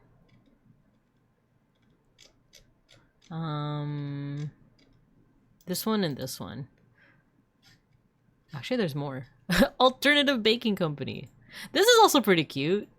With the thick lines. That's pretty cool. Yes, I am using an ad blocker. Yeah, I think I want to do something with... How about we write some of this stuff down? We'll write some of this stuff down. So, a couple of like hallmarks of G, V, C. Philka's back. Philka's back. He's gonna freaking jump on the table again. So, I'm thinking thick outlines. I know, baby. Honk. Thick outlines. Vibrant color. Colors and defined shapes. Wow.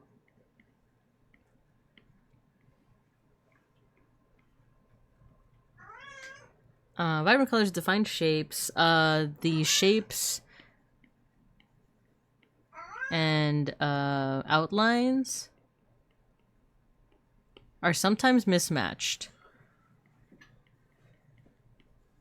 Or not mismatched. I feel like that's not the word I'm looking for. It's like, not overlaid perfectly.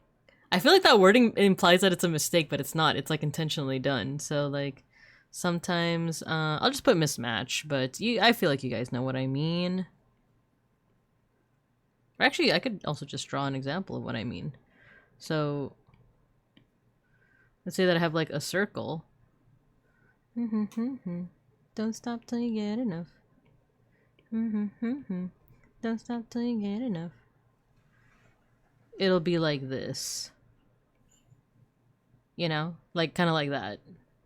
Like the shape, there's obviously like a circular shape and a circular outline, but they're not lined up. Let's see, very defined shapes, thick outlines. So yeah, if anything, this should be a little bit thicker. Maybe I actually will stick to using the syrup brush. The brush I'm using right now is called Syrup. I like this brush a lot because it's very like pixel perfect. Yeah, something like that. Don't stop till you get enough. Wow.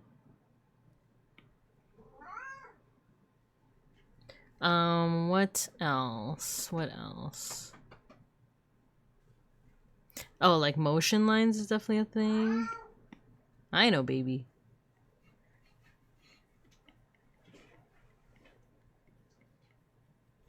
Motion lines or lines that aren't necessarily like connected to anything or associated with like a shape. They're just kind of floating there.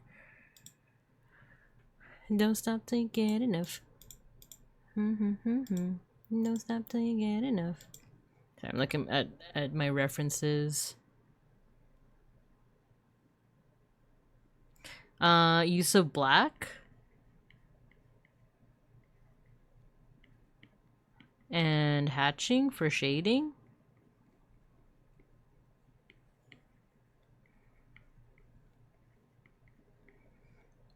And then in terms of like body proportions, writing it down. Extremities are usually pretty small or like pointed.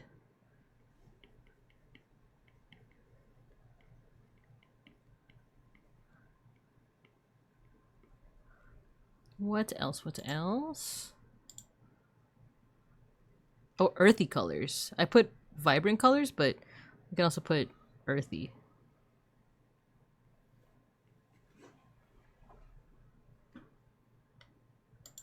Goodness gracious, great balls of fire. Yeah, I feel like we have everything we need to like start making something. I think the last question I have is what is it that we're drawing? Because my default would just be me, right? Like we'll just draw Binka. Let's see if we're thinking something like earthy. Jamona. Let's see. Maybe something Christmas oriented, maybe something. Oh, hey. Uh-oh. I think he's gonna try and jump up on my table again. He's so funny looking. Let's see. I guess what are some qualities I want to draw? Wow. Ooh, wait, that's an idea. What if I draw my 3 cats? The thing is, Schnackery and Filka are both black cats, and we need to incorporate like a little bit of color. So maybe we could like make like a stylized, like maybe we don't draw them as black, but like a darker color. I don't know. I'm thinking, I'm just thinking out loud.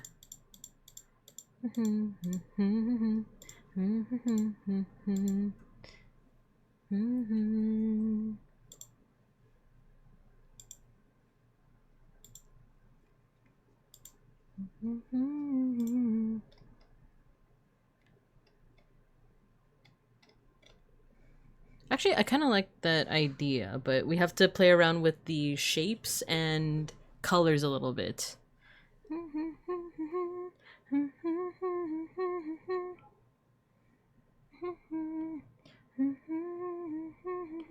You know what? Let's do a test run first with me, with Binka. We'll do a test run first, and then we'll draw the 3 cats.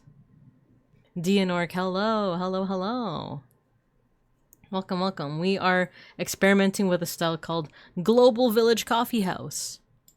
Actually, I didn't even use this image as a reference because this is a really good like image to use.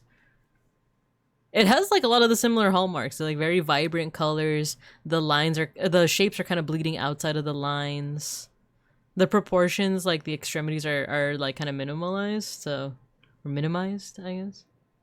So, okay, let's do this. You draw a shape first. You know what? That's a little too vibrant. There we go. Saw the word Babinka written out in the wild yesterday, and all my cells went into attack mode before I realized it was the food.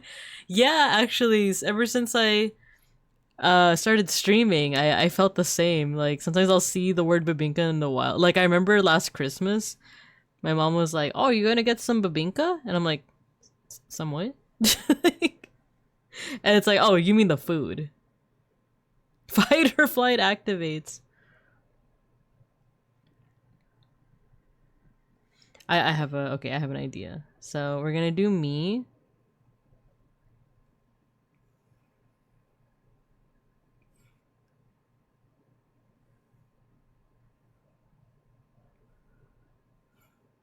Oh no. You see that tiny little pixel wasn't filled in. No, wait, what's happening? Why isn't it? Oh, freaking. There you go. There we go.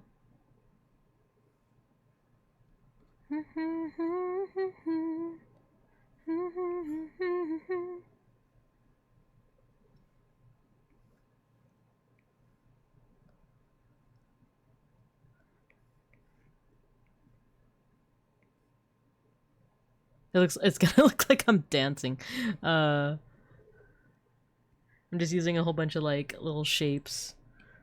Let's make a new layer. Ooh, okay, I have an idea. You rock my world. Now, actually, what if it's like this? Where my earrings aren't touching my ears.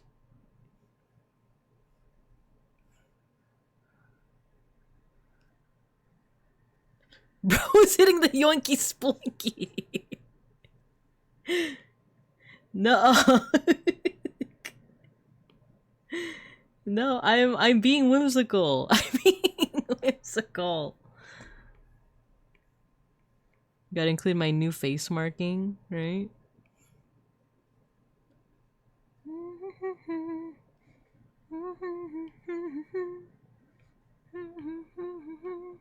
Alright, let's try this out.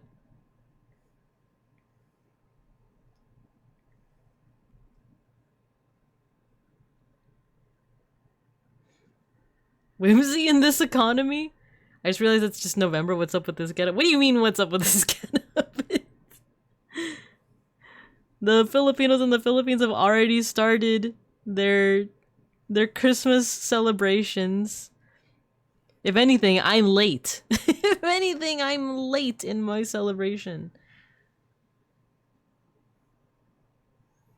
No, I'm like aligning the lines too closely. It's supposed to be a little bit like that. There we go.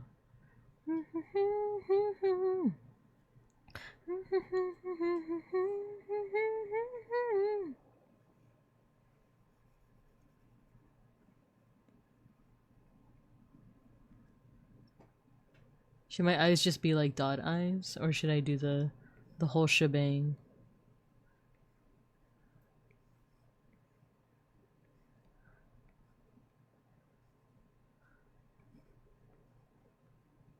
Way you're making me feel.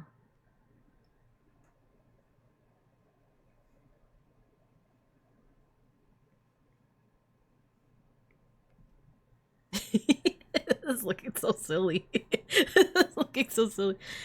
They didn't even unfreeze Mariah Carey yet? Yeah, they did. Yeah, they did it on November 1st. She always comes out with a video that you know, proclaims the the annual unfreezing. The unfreezing of our queen. Now I gotta, oh my god, my lines are just too aligned. They shouldn't be, that's the whole point.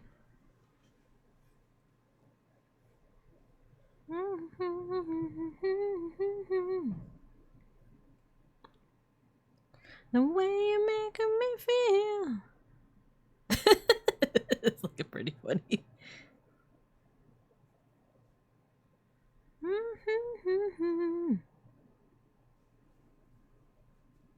I can't stop laughing at the pose.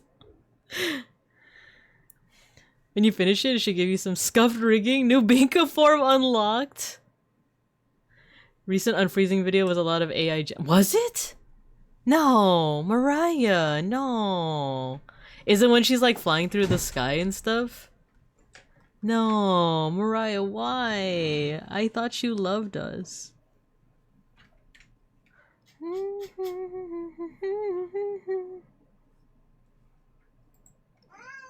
Meow.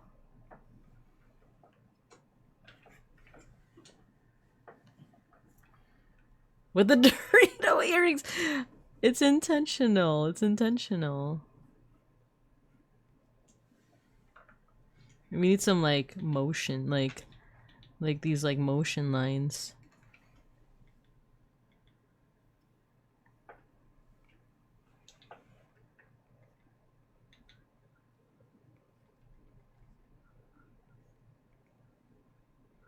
It looks like I'm wiggling.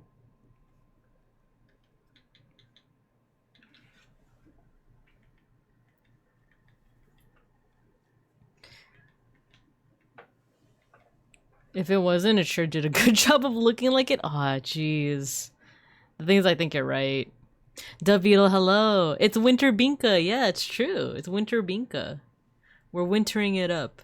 And we're currently trying to imitate a style. I'm gonna move the cats over here with you guys. We're trying to imitate a style called GVC, Global Village Coffeehouse. Let's see what more I can we can put in here. I feel like underneath the outline I can put some more of like this color in there.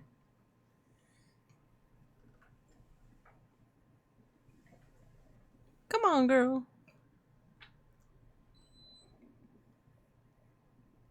Now it needs to be outside. It needs to be mismatched with the line. That's what I'm like having the most trouble with.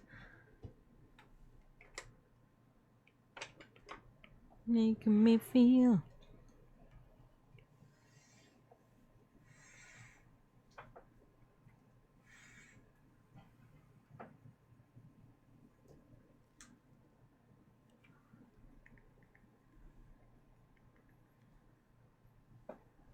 It's so silly. So silly looking. Won't you be hibernating by the time December rolls around? No, I don't. Okay, someone's gonna need to fact check me on this. Sun bears don't hibernate. We live in a pretty good area. We don't need to hibernate. There's food year round. Such a specific aesthetic, GVC, very nostalgic. Yeah, we were taking a look at some like examples. The good life. Dad, look, it's the good kush. It's the dollar store. How good can it be? We're looking at some cool samples like this one, this one. See, I feel like looking at this, I feel like I need to change up the colors, right? I think I need to change up the colors in what I'm using.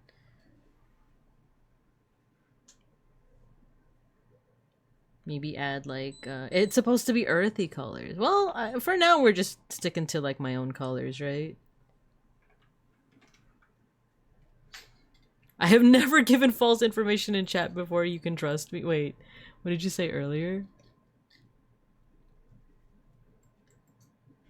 They do, but it is on the opposite cycle. We sleep in the summer. I mean, I was pretty dormant in the summer. That does sound true. You can trust me. I've never given false information in chat. Never, ever, actually. At the very least, there's no record of it. It's not like anyone ever erased any. No, I'm kidding. Reminds me of the wallpaper at Subway in 2008. At least it was my Subway. Yeah, yeah. The bears stop hibernating because they have DoorDash now. Yeah, that too. And climate change, you know? Wow. Oh yeah, that's not, yeah, I know Subway. I remember Subway.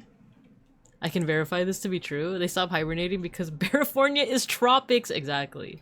Yeah, I don't need to hibernate anymore. I live in California. It's pretty chill, you know?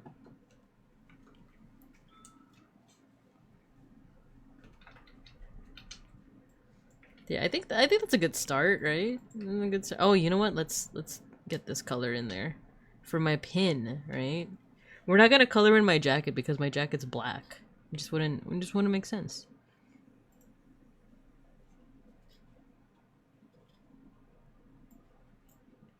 Ooh, let's do this where it's like a star.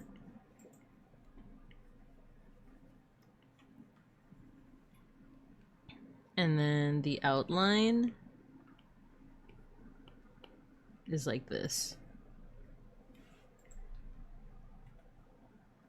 There you go. Alright, that's a start. Alright, let's merge all that together. Move this over to the side. It's me bouncing around at the speed of sound. That's a bummer. You know, climate change will do that. Climate change will do that to a fella. Wait, why am I getting pinged on things? Oh, okay.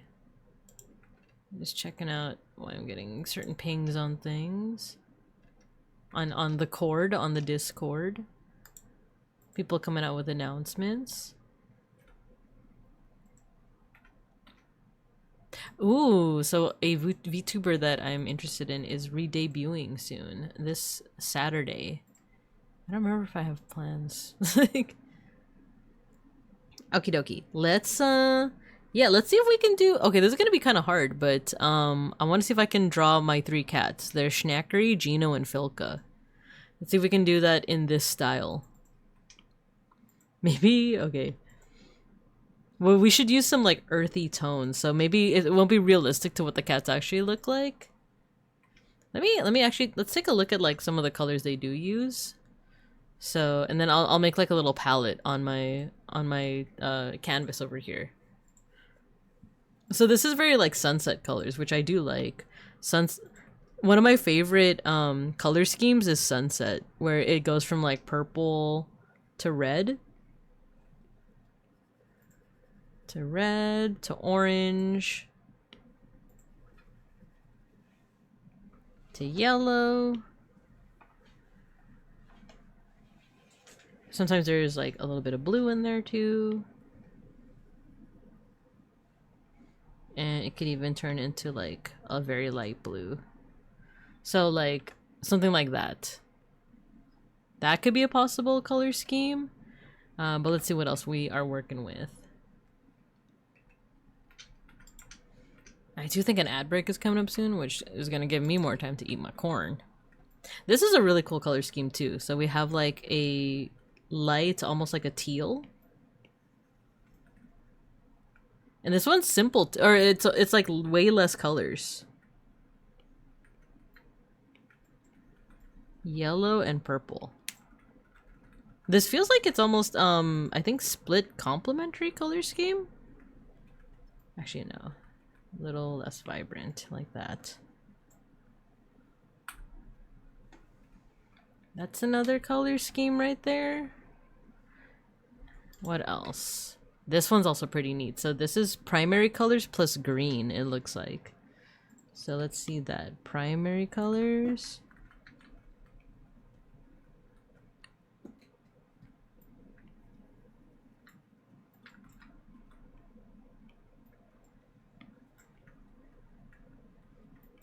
Plus green.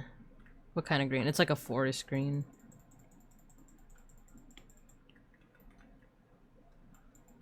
So something like that. So we have a couple of like color schemes that we can pick from.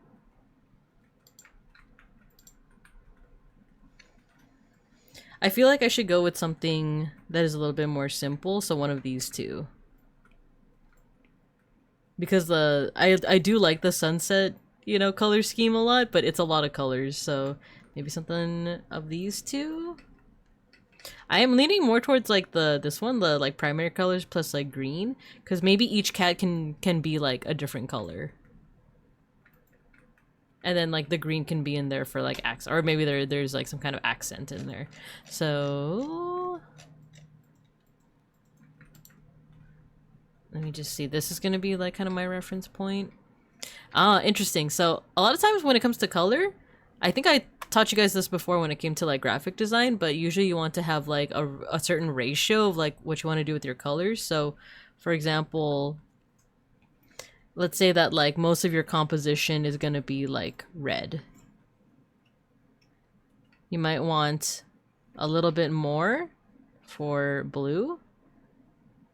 And then little tiny bit for... Is this did I accidentally make a flag? Is this Colombia? And then Maybe like green is just like an accent color. Wait, hold on. I hear chewing sounds.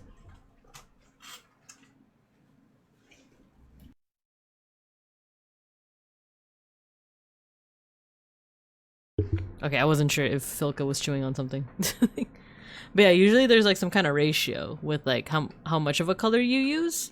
However, I'm not seeing, I don't know, I can't really tell. I feel like it's almost equal. Right? Like there's at first glance I'm seeing a lot of red and a lot of green, but it almost feels like there's like the same ratio of like yellow and blue as well. I don't know. So maybe that's another hallmark. I need to check out the other samples. Maybe that's another hallmark, is that there is no ratio. Like they just use the colors as is. I was watching a stream and they used MS Teams notifications in the stream and I had to unfollow. No. I feel like I saw that one. Wait, who? Oh my god. Who was it that did that? Because I feel that sounds so familiar.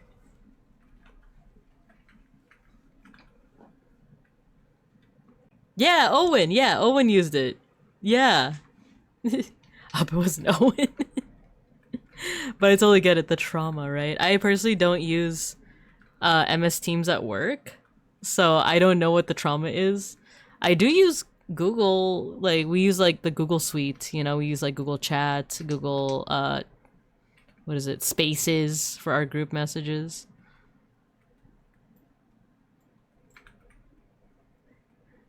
But yeah, I don't know what the, yeah, stream notice that cause mental damage. Oh no.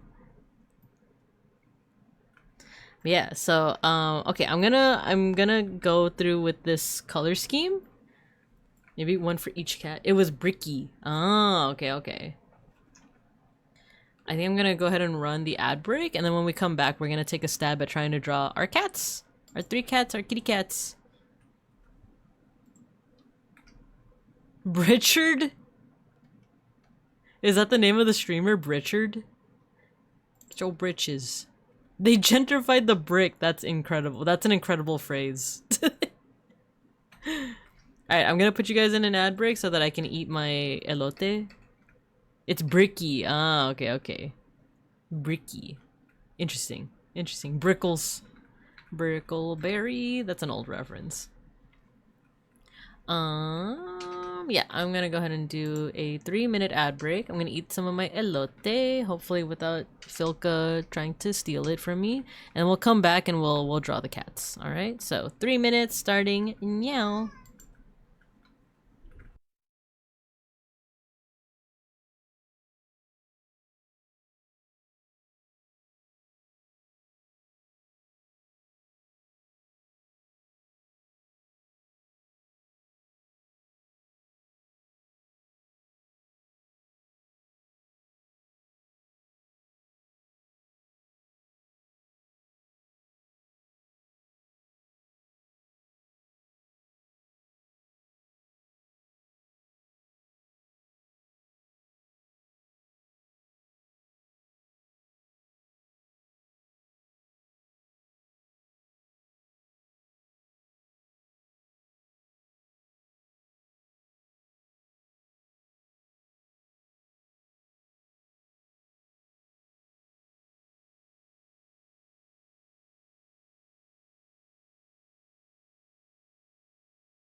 Sorry, give me a second.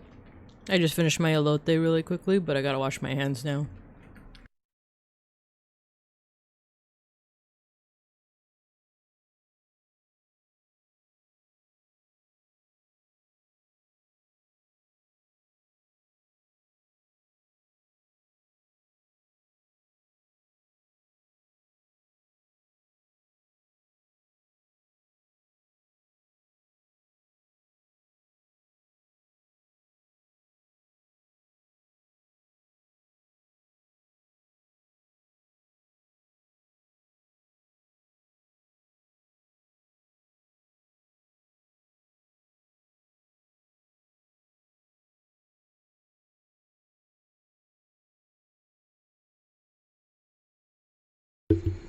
Okay.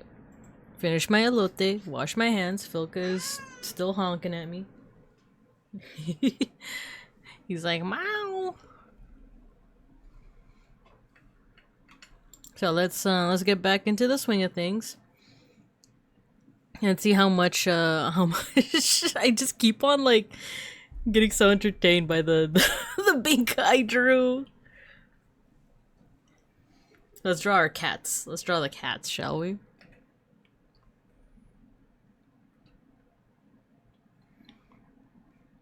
So there is no ratio actually, so we're just gonna be using like these colors. Let's do this.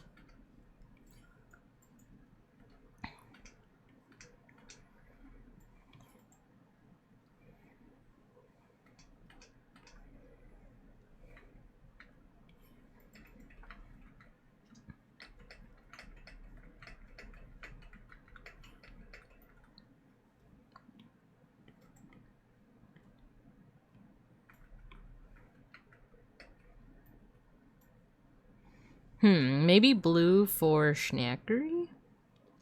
Since he's a black cat. Let's see, what's a good pose for him? Actually, maybe red first.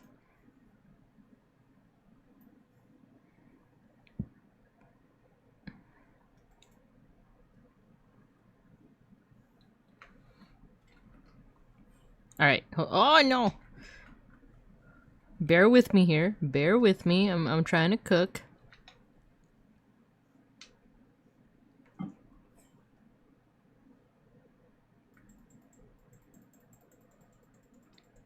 I missed the part where you drew it, but it looks very Hanna-Barbera-esque. Kinda sorta, right? Schnack attack! So actually I'm gonna try to draw Filka first, because I feel like there's a certain pose. It's like, you know when cats do the big stretch? That's what I'm trying to like kind of like imitate.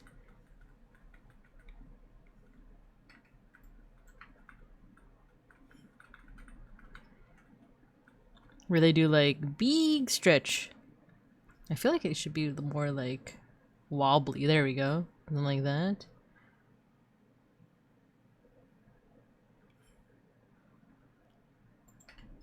Or maybe just circular is fine.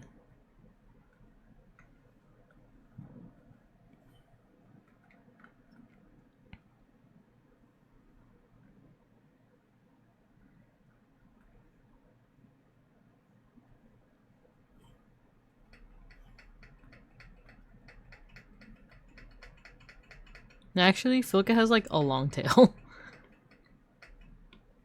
He's a very long boy. You know, doing the big stretch. Oh, big stretch! Yeah, exactly.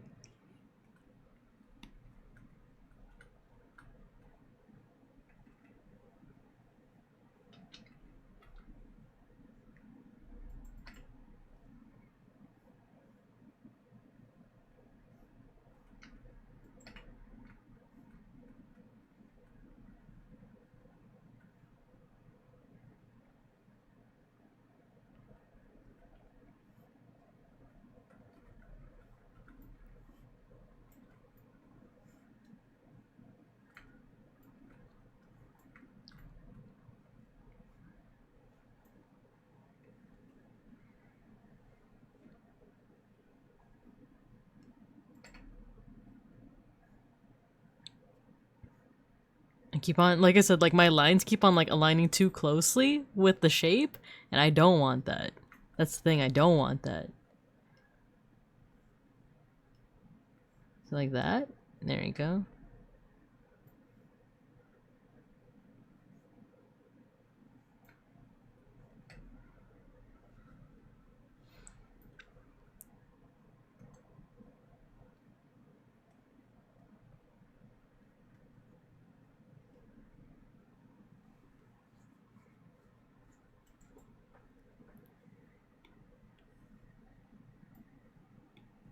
Oh wait, his other leg.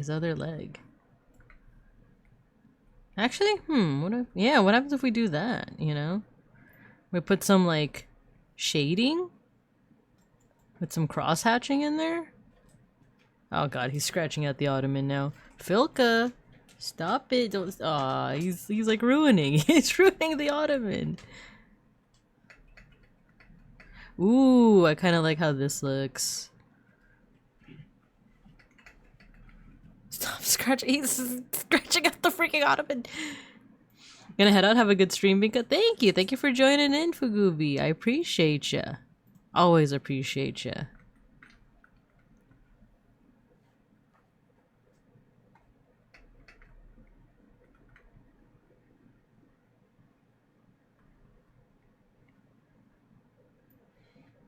What if we do this? That whole arm, you know, is in shadow. Nah, I don't know if I like that. But we can definitely put a lot of shadow in it. Like that.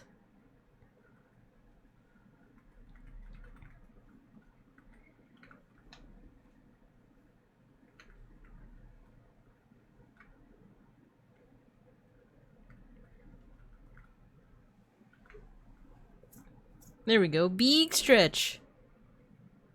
That Casper doing beak stretch? No, it's not Casper. It's Filka. It's the honker. I'm just trying to use a very specific like color scheme to draw each of the cats. Oh, and then we need some like motion lines too. Right? Something like that.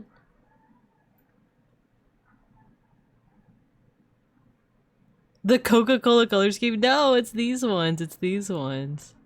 So cute. Thank you. Thank you. Wait, what is that emote, Church? The Sultan will be unpleased with this development? What do you mean? What is this emote? She steals a slice. Oh no. Oh, you saw the white, black, and red. I'm gonna be drawing more cats. That's what it's gonna be. Oh, I'm cross-eyed. There we go.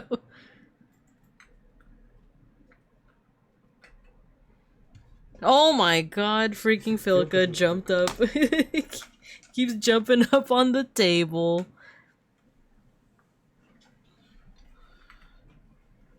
Thank you, Beans. Of course. He grabbed the little guy and made sure he was off the table. Where is he? Okay, now he's just kind of loafing. They ruined the ottoman. Of course the Sultan will be unpleased. Yeah. No, you're right. You're right. The Sultan will not be pleased with this. Not the ottoman.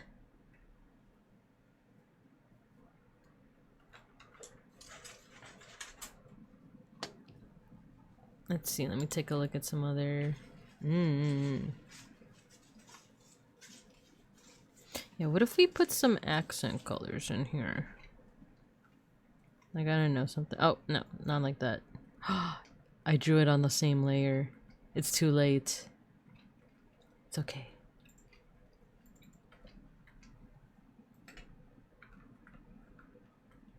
I'm like, maybe we should have like more than one color. But the thing is, like, Schnackery and Filka are both just black cats, you know? I feel like with Gino, maybe we can put some extra color in there.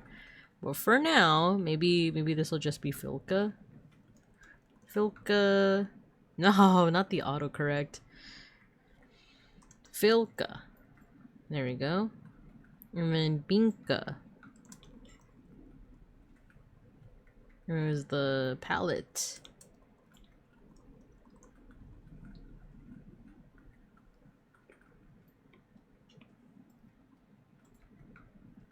Yeah, I'll put Filka right here for now. Beak stretch. And then myself, the Binks. Oh, maybe I should put some shading for myself too. Yeah. Okay, let's do that. Let's do that.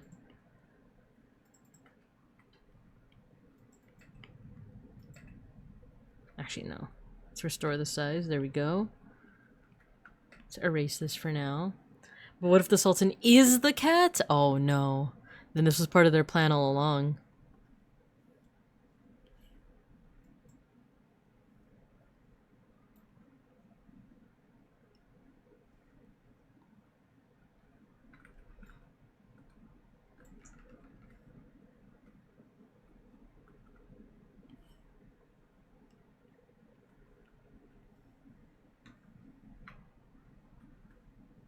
Actually, I don't like that as much. Now,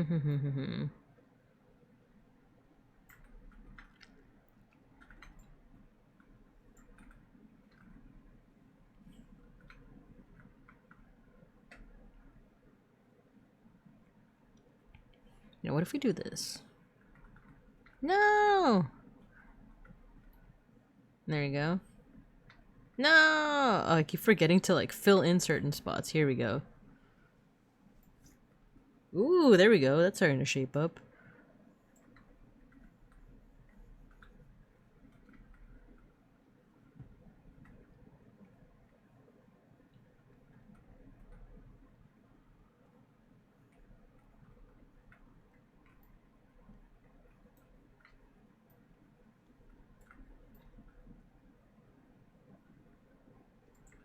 There we go. For them to try and to ruin it, they should be a Christian kingdom. Historically, could even be Wallachia. Binka, is your cat Vlad Dracula? Is that why they're red? A little, maybe. You know what? You know what? I believe it. He is active at, you know, inhuman times. He is active at 3 in the morning when he should be sleeping, but he's not. There we go. I think the bold shadows is actually like doing a lot of mileage with this. I like it.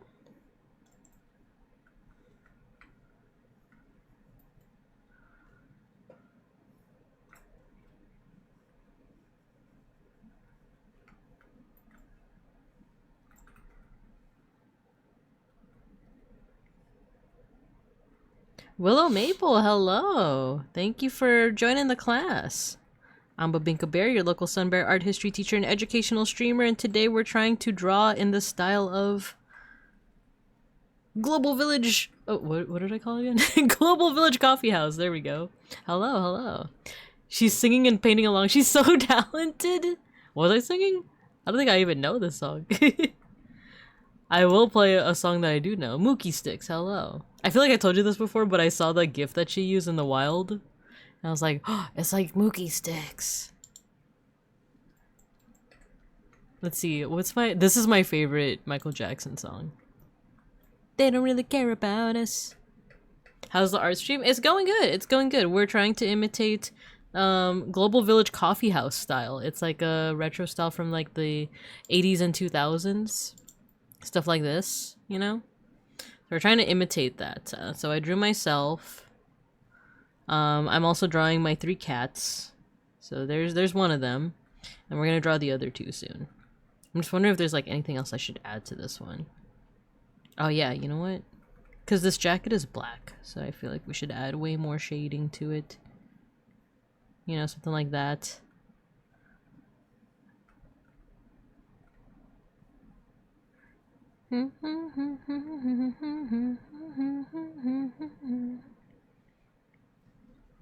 Ooh, I kind of like that. Not gonna lie, I kind of like that. You can feel the fish energy. Yeah, it's always just like yum, yum, yum, yum, yum, yum. That's nice. I've been getting into back into my hobby of writing fantasy stories and character bios. Ooh, very neat. Very cool.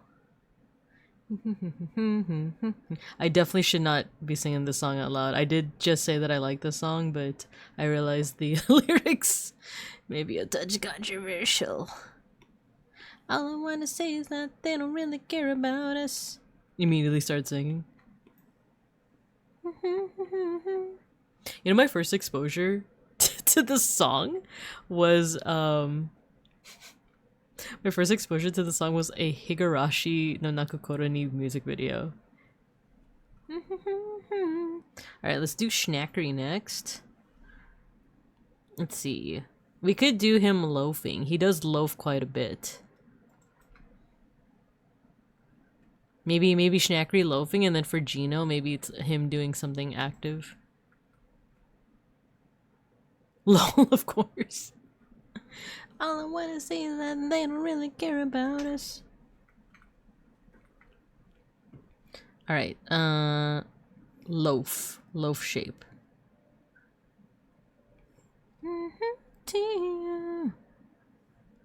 I'm tired of being a victim of hate. From which I came.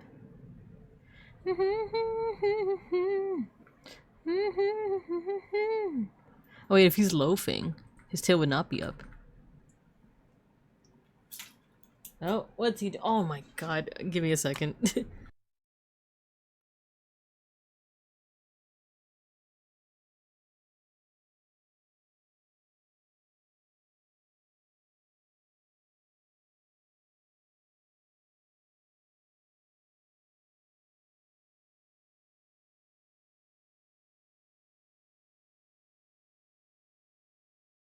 Okay, I'm back. Sorry, Filka was scratching at a parol that I have, like, you know, those like Filipino Christmas lanterns. He was like scratching at him, like, no, and then he asked to leave. He like clawed at the door. May Shark, hello. Is that a loaf of a cat? Yeah, you got it. It's a loaf of a cat. We're trying to imitate a certain style. And then, by the way, I think, who was it that said it? Willow Maple, that you're getting into your hobby of writing fantasy stories and character bios. That's pretty cool. That's pretty cool. I'm glad that you're getting back into the swing of things.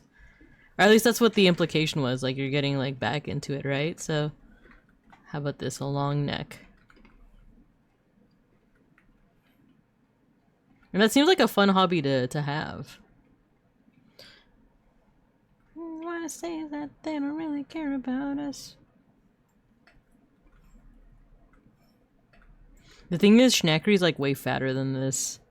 I don't know how to like fully encapsulate like his fatness. But I'm gonna do this. I'm gonna do this instead. Okay, I'm gonna separate the outline and the shape first. Trying to think of like the best way to... There we go.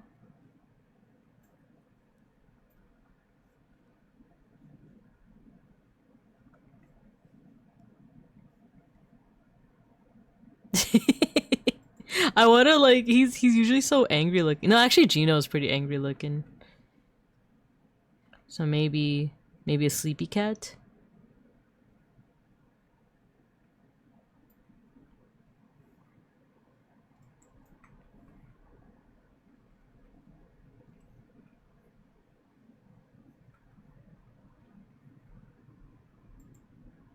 Oh, this is looking more like a dog. This is looking more like a doggy than a kitty cat.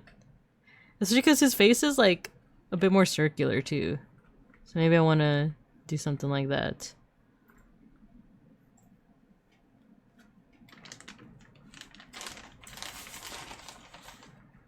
Oh, you know what? What if I do this? Kind of like that.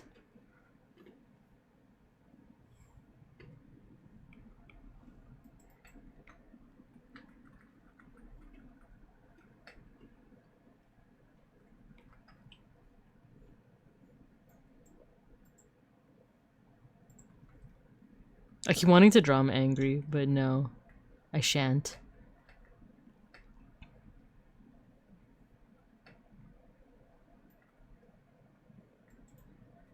There we go. He's looking content. There we go. Now we're cooking with gas. Wait, how does a cat look again when it's like loafing? Specifically the arms.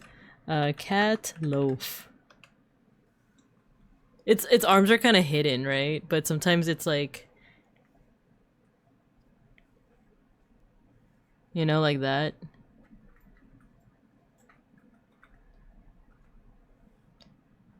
And Schnackery is very rotund.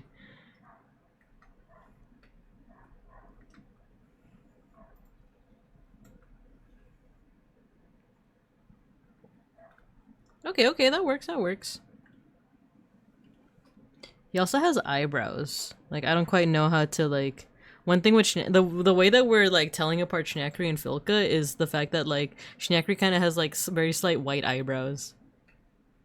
Are they doing the I show speed don't laugh face? I know exactly which one you're talking about. The thing that I see from I show speed that I see a lot on my TL lately is the one where he like is malding after losing, I think, at a Mario like level, and he like has lost so much that he knows exactly like how the song in the stage goes, and he's like dancing to it. It's kind of like almost like Egyptian Orientalist. Like, he's like dancing to it, and the video, like the clip ends with him like freaking malding, like like he's like smashing his table.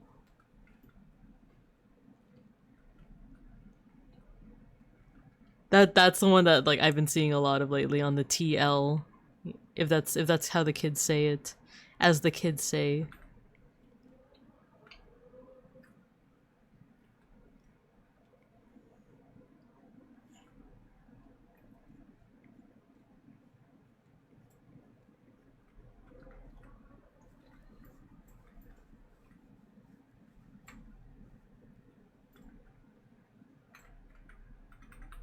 I feel like if he was like smirking a little bit more, yeah, it would be kind of the I show speed don't laugh face.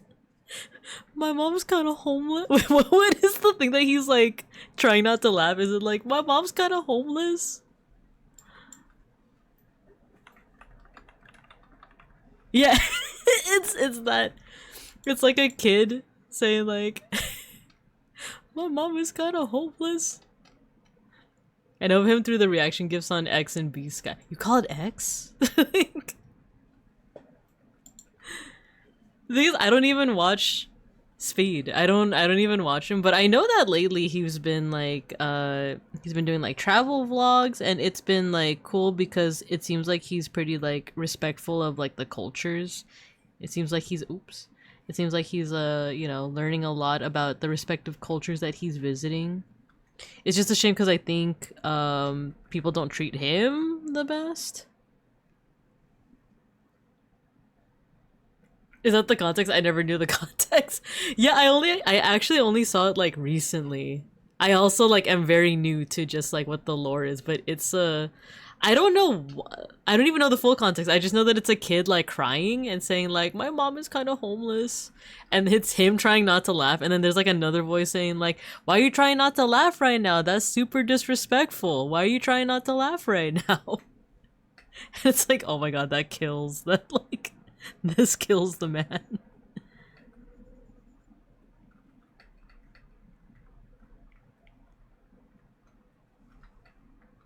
Maybe the rotundness should continue like so.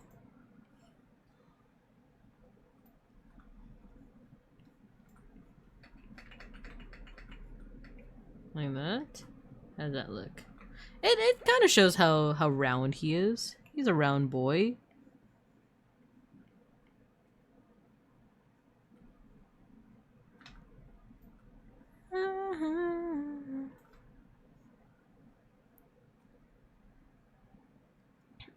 And then some like, you know, emphasis lines to show how just how round he is. There we go. Oh, you know what? I got it. To reflect his like little eyebrows.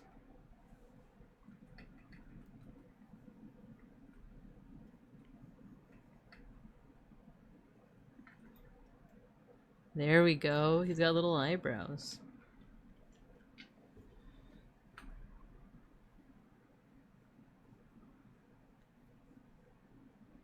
There we go. We got 2 cats done now.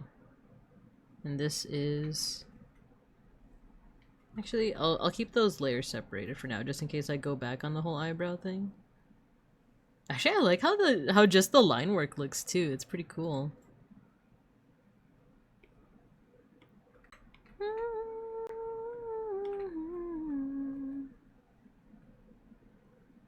Okay, last but not least is Gino. Gino's gonna have a little bit of color to him because he is the only one that has more colors to him. So if you look, Beeplebees, he's actually right next to you. If you look at the floor, Gino's the fluffy one, and he just always looks mad. Like, he literally always just looks, that's just how he looks like. So let's use mayhaps green, and then maybe yellow for like the lighter parts of his fur.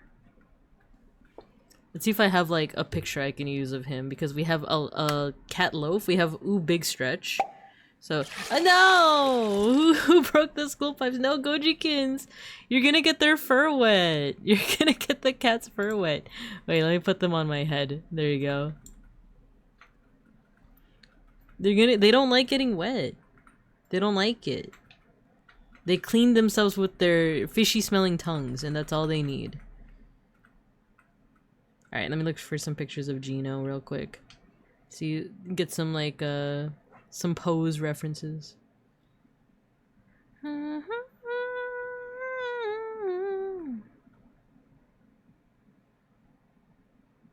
Ooh, maybe the shrimp pose? We are ever so soluble so that they may be in a place of honor. I mean, it's true, you guys are very soluble. It's an unfortunate... Ooh, what a vibe. Actually, doesn't this vibe match the GVC aesthetic, you guys? Nice, right? It is kind of cubist. Okay, yeah, let's see if we could do like the, you know what I mean by like the cat shrimp pose?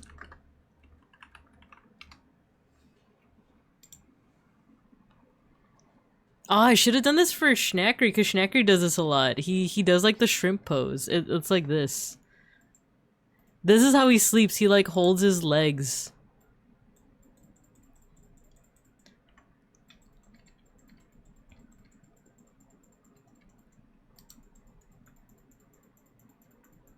Ah, it's too late to go back. It's too late to go back. It's too late to apologize. We'll just do shrimp pose for Gino. It will be very funny. Okay, so shrimp pose.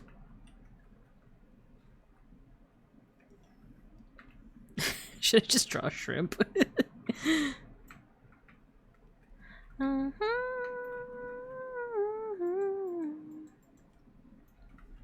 Maybe there's another pose. Let me look through my pictures again. I do like the cat shrimp pose a lot. That's literally how Schnackery sleeps. And if you disturb him, he like holds on to his legs a little bit more. It's really cute.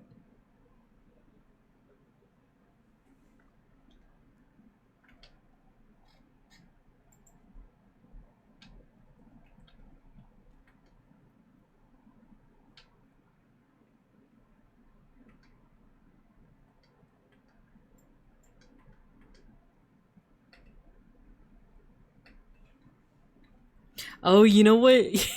I have it. You know what Gino does? He does these things where he like crosses his paws in front of the other. So let me get a reference for that. Crossing paws. It's this. Gino does this. He like crosses his paws in front of he's like very dapper. It's close to midnight. Actually, yeah, let me use that as a... Actually, you guys don't need to see the reference. I need to see the reference. Let me actually put this away. So I don't have to worry about like the sizing.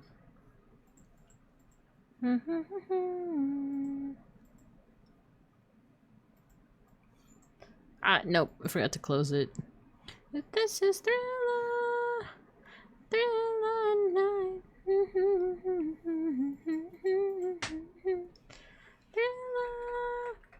Thriller Night.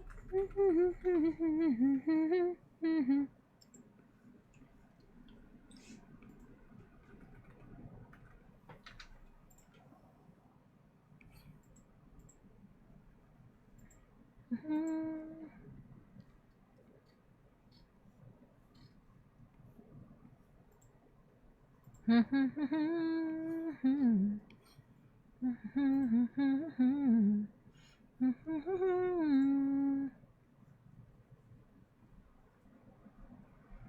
I'm like heavily looking at my reference now. How do I do that? 'Cause this is Thriller night.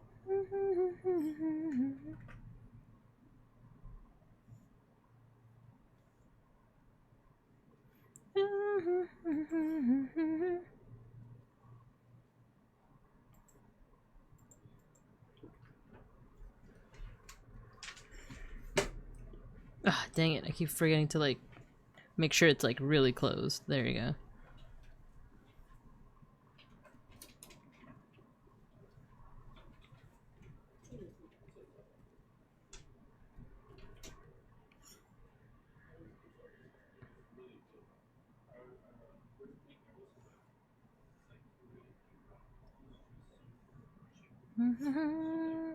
Dang it, where is it? Where is it? Oh, here.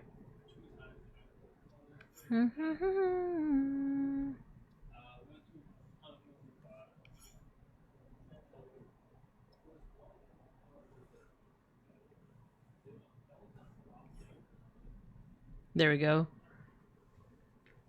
'Cause this is Thriller night.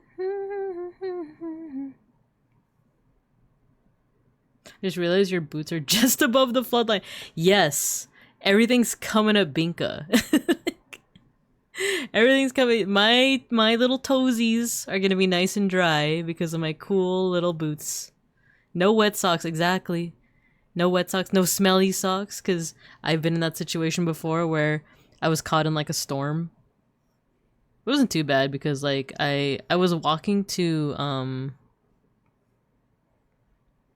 like not a performance, basically rehearsal for a performance at my old Filipino club. I feel like every time I mention my Filipino club, it feels like, was it American Pie where it's like, at band camp we did this. Yeah, band camp at Filipino club we freaking trauma bonded and stuff. But I remember I was like caught in a storm, and but eventually like we were on a college campus, so we just found a room, like my group and we found a room that we could just like chill in. But I remember like we spent a good couple hours just drying off. Because I don't know why none of us expected, or you know what? I think we did expect that it was gonna rain. We didn't expect that it was gonna be that heavy. So we were like drying off for a bit, and then I remember like when I finally got home after the rehearsal, I remember I stunk, dude. Or like my shoes stunk. It was stinky. I don't know what it is with the water, but with like rainwater and shoes, but it just made it like, ew, stinky. No stinky shoes that will take, yeah, 100%. That'll take days to deodorize. I was too shy and introverted to fit into my Filipino Oregon college. That's totally understandable. And harpsichord enjoyer, hello. That's totally understandable because the one that I had in college was definitely like sensory overload. There was like a lot of people. Their first general meeting, as they called it, was like, it was a lot of people, so it was very like overstimulating. So I kind of like, I don't know, I was like, I don't know if I'll fit in like this, but I decided to like give it another chance. Actually the story's kind of funny. Technically I didn't, like technically I was like, nah, I'm good here, you know. But then I think I was trying to recruit for like I joined like a political org, basically, like a different org entirely, and they're like, oh, would you be able to help us recruit from the people at the Filipino club? And I'm like, yeah, sure, I'll give it a try. And then I went to their like nominations, basically nominations for like, sorry, I'm trying to get this, there we go, nominations for their like elections. And I found out that they needed people for their board, and I was like, wait, I know some of those skills. I'll run for board. And even though I was like a complete stranger, people ended up voting for me because I guess I just did a decent job with like my speech on why you should elect me. It was funny. I think it was something like, oh, I'm really good at like keeping organized. And that was enough for people to be like, yep, I trust this person that I've never met before. Sure. So they elected me, I joined the org, and I made a lot of mistakes going into that org. Like, not that the org itself was a mistake, but I kind of underestimated the org. I thought that I like knew a bunch already and that these guys were like chumps. There we go. Mean eyes. He always looks angry, Gino.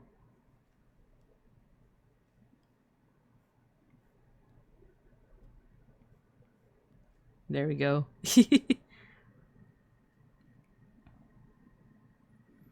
Let's see. Oh, you guys are just saying, what, democracy working? So I joined the org and I was like, I guess I'll say it like this. I had joined an org in my undergrad, and I feel like I'm like going here and there. Let's rewind a little bit. When I was in college, one reason why I joined a Filipino org is because they reached out to me. Because I was specific. Oh man, wait. I feel like I might like dox where I went to college if I say this. It's just there was something very specific about like me entering that college that like it was like a very specific Filipino org that like reaches out to you when it's confirmed that you're like going to that college. So like they reached out to me. There was like an event where it's like, oh, like all of the new folks are coming to this event. Why don't you come over here? Oh, Amerly, hello, welcome. Is that the where have you been human? Do you know how long I have waited here? Yeah, kinda, sorta. I don't know, Gino just always looks mad. I don't know what it is with him. So yeah, joined this, Twisty, hello, welcome. I joined the org because they reached out to me and they seem pretty small and closely knit. So I felt like that was cool. And then I ran for their board, as in their leadership, because someone nominated me. And it was kind of dumb. Like, it was kind of a dumb reason why, because it was like, oh, we nominated like 2 other people whose names started with a B. This isn't the actual reason, but I do have to censor the actual reason. But it was like, oh, we voted for Brandon and Benifer. You know, we nominated Benifer and Brandon for something. You know who else we should nominate for Issues and Giggles? Binka, because her name starts with a B. I know that sounds dumb, but it's because I'm censoring the actual reason. But it was just something like that, where it was like there was a similarity between all of our names that was the reason why I was nominated for something, and I had the other 2 people that were nominated were like, yeah, this felt like a joke nomination. I'm not gonna run for it, and that left me like running for it by default. So I won by default. They did not vote for Aaron. They didn't. They didn't.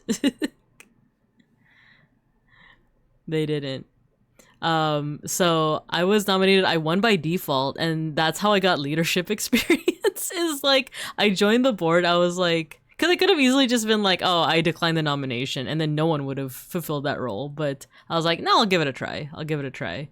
So I got leadership experience as the org's historian, and the historian basically just chalked up to like being the photo taker at all the events. Yeah, I know it's not okay. Dang. No, I shouldn't say it. Because I was going to say, like, it's a very specific theme with my name, but I think that would, like, narrow down what my actual name is, so I'm not going to say it. But just know that it was kind of that dumb, where, like, all 3 of us were nominated because, like, our names had, like, a certain theme to it. That's when she got the first taste of power. Soon she will be on the first page of the New York Times. No, that kind of was like my first taste of power. And then I graduated college. I had all this leadership experience. I went to grad school, and I was looking to join their group. And then I went for the first time, and their first like general meeting was like way overwhelming. There was just so many people, very loud, and I was like, yeah, I don't think I'm gonna fit in this group because I'm still kind of introverted, you know? Like I definitely need to like recharge my battery after that. And then I came back after a while because I was actually trying to recruit for another group entirely, for like a political group. And then I went to their nominations and I found out that they needed people for their board. So I ran for a certain position, very similar to like being the historian too. So I was like, oh, I have prior experience. And then once again, because I was the only person running for that position, I won by default. So basically, like, my experience with leadership began because people like either nominated me for something or I noticed that they needed a certain position. I ran for it and no one else opposed me. Had someone else opposed me, I feel like I might have gone through a completely different path. So I ended up joining their board. But because I was already like, these were all a bunch of like undergrad students while I was like doing my master's. So I kind of like low-key looked down on them. I was like, oh, I have a lot of leadership experience. I have a lot of experience, blah, blah, blah. So I don't need to go to any of their meetings. I don't need to go to any of their board meetings. I don't know why I thought that. It was like, I think it was also a mix of like anxiety with like meeting new people and being part of a new group. So I was like, oh, I'm just not going to go to their like board meetings where they literally plan everything. And people noticed, and eventually they got one of the older members who was like around my age, because I was also like 2 years older than everyone because I was doing my master's. So they got like an older member of the club to talk to me one-on-one at like a boba shop. And I remember like there was just something about that talk that like really spoke to me, that kind of like knocked some sense into me, that like, oh, why am I looking down at these folks when I'm the one that's like ditching the meetings, you know? So he kind of like verbally knocked some sense into me, not in an aggressive way either. It was very gentle. Like the person that talked to me, he's still my friend to this day. It's funny because he lives across the street from me, but we don't like, we haven't hung out in like a minute. But yeah, like he really like verbally knocked some sense into me, and I kind of like went hard for this club. And I found out that people in this club, there are folks that are introverted. There are folks that are really shy. And the club that we were in was kind of like a gateway for them to become more confident, because a lot of them went through the same thing I did in terms of getting into leadership, where they were just nominated because people were like, oh, we need a graphic designer. I know someone that like is pretty good at Canva or CapCut or just putting stuff together on Google Slides, you know? So like they voted for them.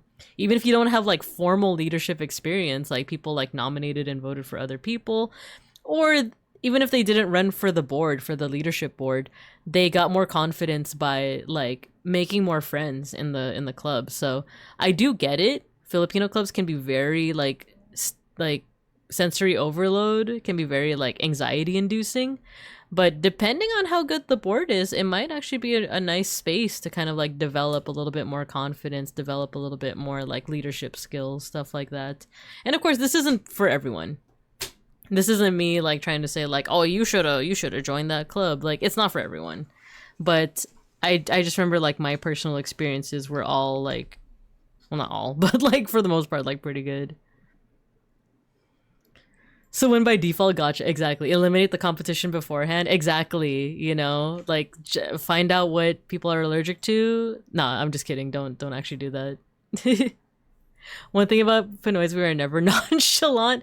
Well, that's another thing I learned from the Filipino club, is that, you know, just like with any other community, people come in all different kinds of personalities. There are the people who... Actually, I feel like people who are extroverted was actually kind of a rarity in that club. I feel like more people were introverted in that club than not. And the only reason why it doesn't seem like that is because there were just so many people. Because I feel like a lot of us were more introverted. Like, we were down to hang out with each other, but we needed to like hella recharge afterwards. I was like, oh my god, this is so much fun, but I'm gonna knock out after this.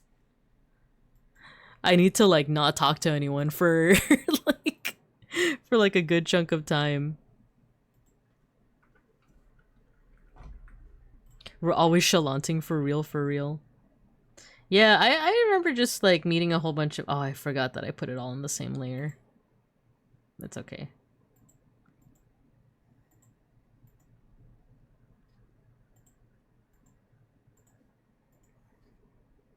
Yeah, there's people who are definitely more confident on the club. There's people who are like more, I don't know, like sociable, friendly.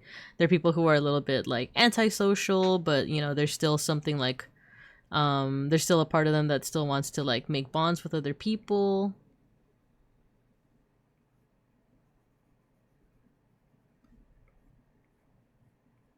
But I do definitely understand how it can be very intimidating to like try and like join that kind of environment.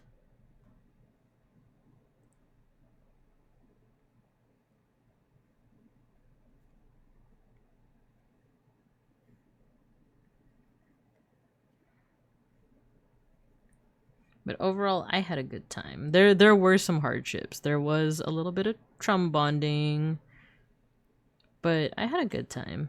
And I feel like I learned a lot and developed a lot as a person because of it.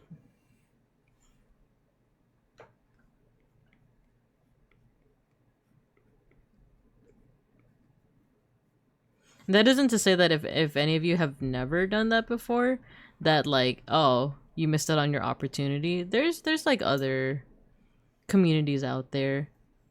Like the VTuber community, for example. Like being a fan of a VTuber. Hello, Asiatology? Let me know if let me know how to pronounce it. Or Aceatology? Asiatology? Hello, welcome. Thank you for joining the class. I'm Babinka Bear, your local Sun Bear art history teacher and educational streamer. And today we are drawing my 3 cats, but in a very specific style known as Global Coffee. What is it? GVC, Global Village Coffee Shop. There we go. Oh, you know what? This needs some shading. And how fortuitous that there are such VTubers around this very stream, right? I was talking more about Randon, since a lot of us are fans of Randon. But that too. I would assume that a fair amount of us in here are also fans of Babinka Bear, yes? Are you guys fans of me? Do you like me? Am I a fun, cool teacher? Would you guys consider me fun? And cool and maybe not super short? Would you? Yo, we're trying to promote you, chill. Jesus.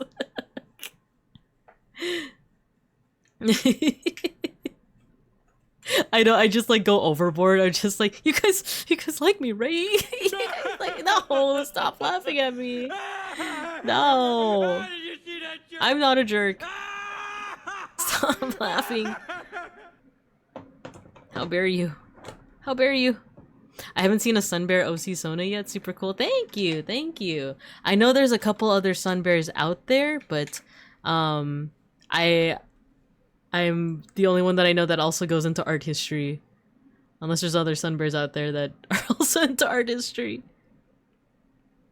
If you find them, Babinkas, let me know. I can either befriend them or, you know, exert my power over them. Be like, this is Binka territory. This is Binka territory over here. You can't stake your claim here. This is Binka territory. The more realistically, I would want to... Folk, hello! Hello, hello. Welcome, welcome. Thank you for the raid. Yo, you're playing Crow Country? How is that game? I know that's the one that's like kind of retro feeling, right? Like that's the one that's like almost Resident Evil-ish. How you doing? How you doing? I've seen common polar and brown bears, some rare black bears in the mix. Ah, I used to be part of a Discord with a bunch of bear VTubers. I think I did see a couple of sloth bears in there. I know at least one moon bear. His name's Jiro. I think there were also a couple of other sun bears, but I feel like a lot of them go more for the aesthetic. And there's nothing against this, by the way. That aesthetic of like more of like an anime person, but with like bear ears or bear features. I feel like being like just a bear is a bit of a rarity. For example, Folk, the person who just raided into us, is another person who is also a fellow bear. Not necessarily like an anime person with bear features, but you know, a bear wizard even. So definitely check him out as well. But yeah, and nothing against people who do choose that pathway. But yeah, I do feel like I don't see too many people who are just a bear, you know? Bears raiding bears! You finished it! Nice! Is it scary? Like if you're like me and like very cowardly, would like is it? I don't know if I would be able to play it on stream, but I can see you duking it out like a red panda, standing as tall as you can. It's like not even that tall. It's like I'm 4 foot nothing. It's really good. I just finished it tonight. It's so good. Interesting, interesting. Okay. It's a barity. It really is. It really do be a barity. But folk, thank you for the raid. Let me know if you, or you don't have to let me know, but if you need to do some post-stream care, feel free. Otherwise, we are drawing our cats in the style of Global Village Coffeehouse. We're so back. Hello, Orlando. Rose Bauer's killing the furries? No! I'm not. I said no judgment, no judgment. That's just not the path I went because for one, I suck at drawing human anatomy. And for two, I like bears. I definitely check them out. I have a black bear OC, so seeing others is super fun to find. Nice! Very cool, very cool. To answer if it's scary, if you're afraid of low poly flesh lumps, then it's scary. Otherwise, the game has one jump scare in the game, and it got me because I wasn't expecting it. Ah, okay, okay. Secret full judgment? No, I'm not judging at all. I'm not judging at all. For example, there is a really cool sparkly race cat VTuber who I think y'all should check out if you haven't already, called Owen Aeon. See, he's a cute anime like cat boy, right? I have no judgment at all. It's just that I can't draw people.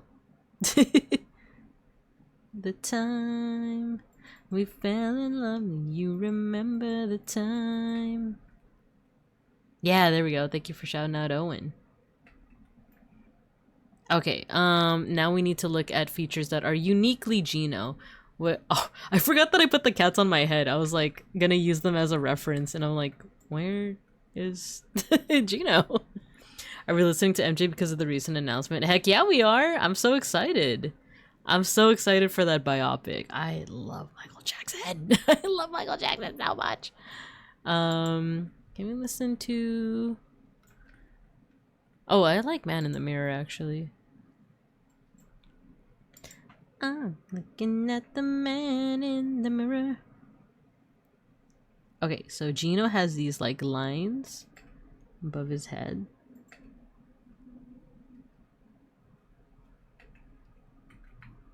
And these are, like, the darkest parts of his, like, face, so I'm gonna keep it with the black. Oh, it looks like he has bangs. That's kind of funny.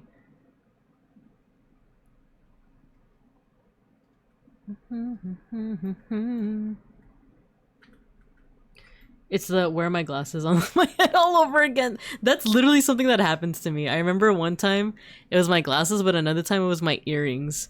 And I was like looking all over the place for my earrings before I like went to like a fancy event, and I was like, where are my earrings? They're in my ears, y'all. I was wearing them. Yo, Potato Bun Stew, hello. Thank you for the raid. Thank you, thank you. Welcome, welcome. How are you doing? You're playing Date Everything. Yo, nice. And let me quickly read what Dianork said right before the raid. I had no idea something had happened. I thought the recent announcement mentioned he came back like Jesus. God, if only. Like, if only. Both him and Jesus coming back, that'd be crazy. But no, Michael Jackson has like there's gonna be a new biopic starring his nephew, Jafar Jackson. I'm pretty excited for it. But Potato Bun Stew, how you doing? Thank you again for the raid. You're playing Date Everything. How was that? Let me know. Let me know. And for those whose first time it is here, welcome, welcome. My name's Babinka Bear. I'm your local Sun Bear art history teacher and educational streamer. Right now, we're doing a style study of... Oh, not the cat. We're not doing a style study of the cat. We're doing a style study of a style called Global Village Coffeehouse. Looks like this. It's very like 80s, 2000s. So we're trying to kind of like imitate that with some art. I'm drawing my kitty cats. So let's see who we got here. Big Strong Girl 68. Hello. Welcome, welcome. We bring buns. Man, some dateable items are a lot. Some of the dateable items are a lot. Oh no. We bring buns. Welcome, Tundarian. Hello, hello. Hello, bun bearers. Yes. Hello, hello. Yeah, we're doing some drawing. We're actually almost done, so we might call it within the next 10-15 minutes, but thanks for dropping by. You can stay until the end. We usually do have like an end of stream little ritual we do. We have like a little mosh pit. But if you have to raid and run, if you have to do some post-stream care, no worries at all. I love seeing those drawings when I was younger. I didn't know it had a name to it. That's how I feel about a lot of the things on this wiki. It's called the aesthetics wiki. And it basically just puts a name to a lot of aesthetics that you might know from, you know, various decades. So a lot of the ones from like the 90s, because I was born in 1990, and grew up in the 2000s. So a lot of them I'm like, oh, I didn't know that it had a name, you know? Like I feel like a big one nowadays is Fruitiger Arrow, right? This one that's kind of like glossy, glassy.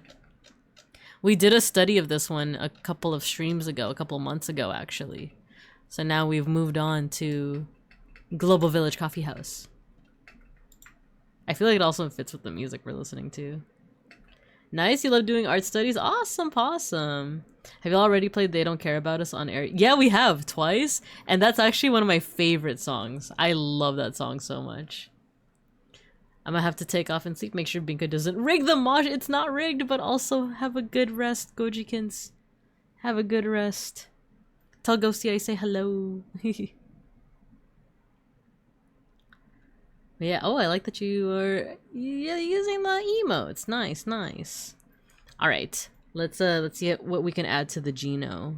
It's the little Geno. Oh, you know what? I forgot that I put it all on the same layer, but I can do this. Let's use automatic to just pick the green parts.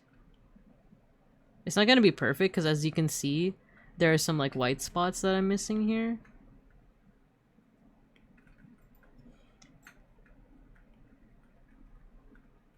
Okay, so let's use this yellow color.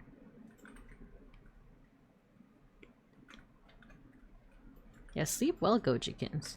So for all the white parts, if you look at one of the cats on my head, that's who I'm drawing right now. I'm gonna see if I can use the yellow.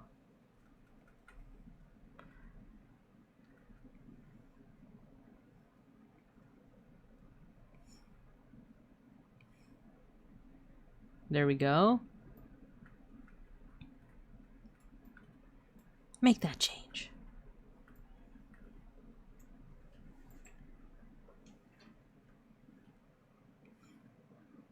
There we go, there we go.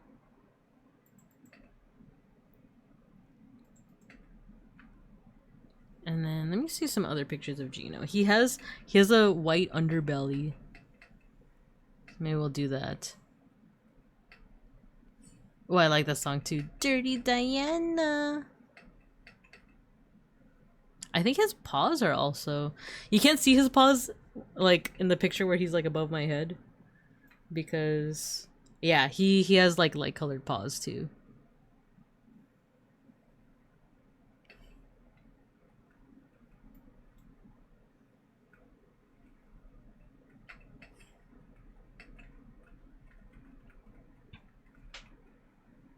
And then the under part of his tail is also yellow.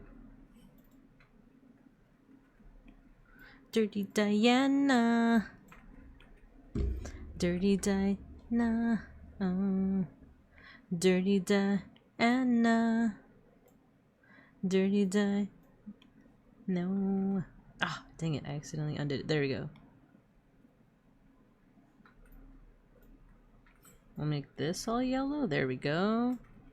Make this all yellow. Make this all yellow. Make this all yellow. There we go.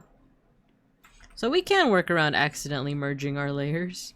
It's not the end of the world.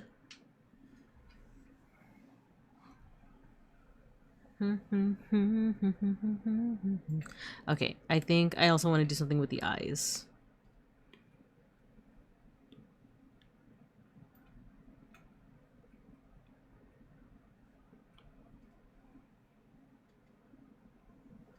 Dirty Diana.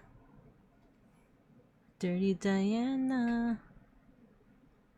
Dirty Diana. I like that part where he like delays it a little. Dirty Diana. There we go. I love how mad he looks. He's so mad. He always looks that mad too. It's so funny. Wait, there's an ad break? I didn't get a warning for it. Oopsie.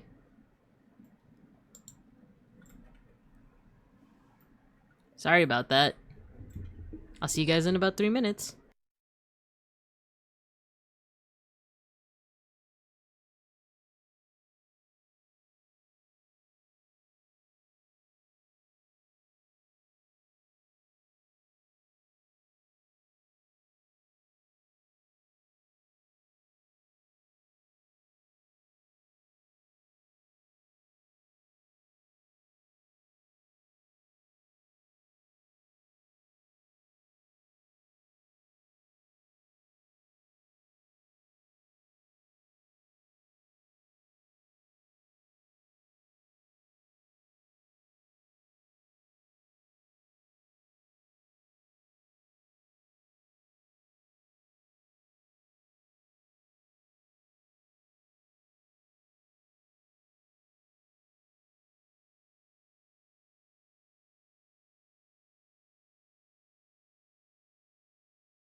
Rock with you all night. Yeah, I didn't get a warning, and I guess neither did Matthew, so it was a surprise ad break.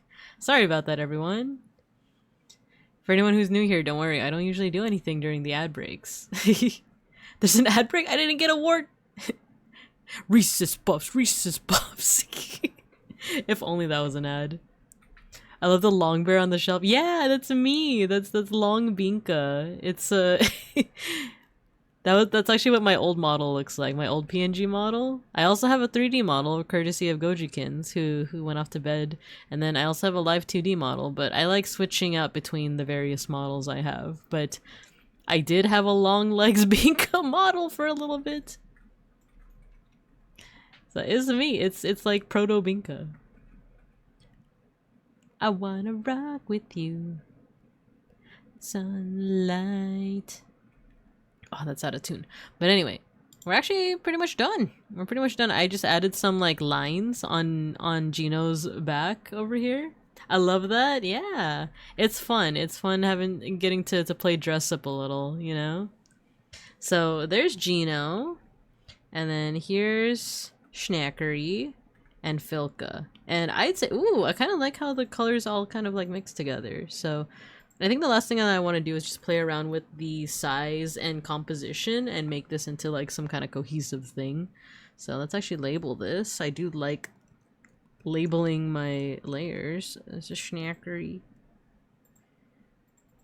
And this is Gino. My 3 cats. So let's see how we can configure this. Rock with you, I wanna rock. Let's see.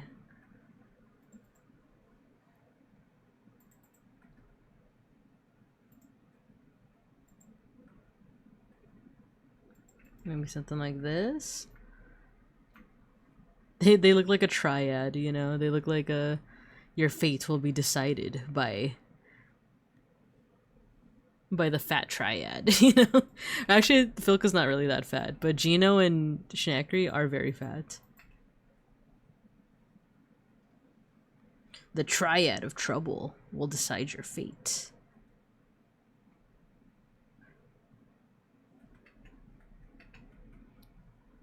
Yeah, I'm trying to figure out like what's the best way to like have them out. Maybe him a little bit smaller.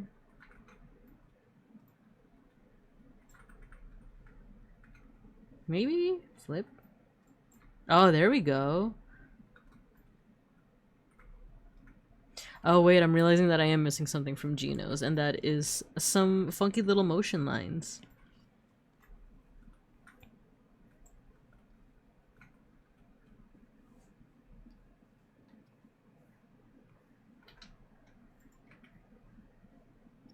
Makes them look like they're wiggling a little, you know? That's also just for energy's sake. Oh, you know what? Some whiskers.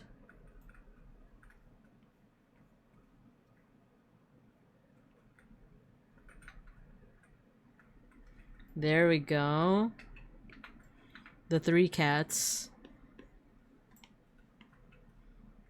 Now, we also need a spot for me. We need a spot for me. I'm just like here, that's like me. This is me when I see my cats.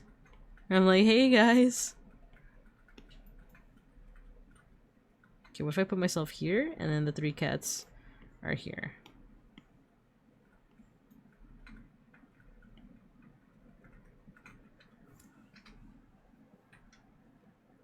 The 3 cats, aka the Council of Eunuchs. This is true. This is true.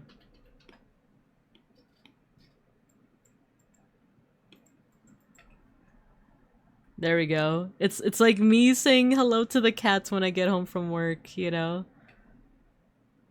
This isn't too bad, actually. I kind of like it. Maybe we could spice it up just a little bit more with one more detail, and that's the background color. So let's see. Something like that. I feel like a lighter color might actually be better.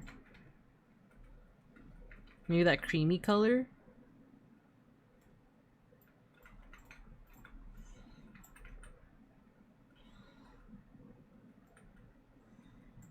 Ooh, actually, this color kind of mixes with everything.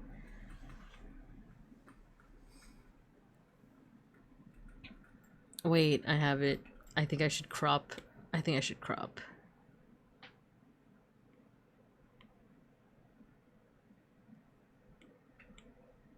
Yeah, let's do this. Let's crop it.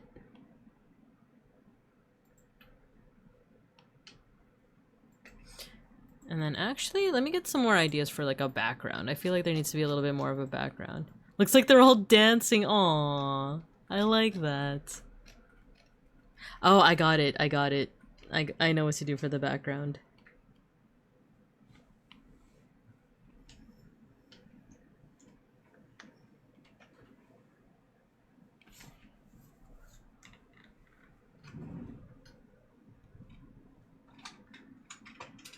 There we go.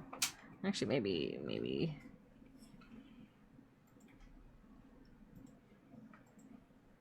No.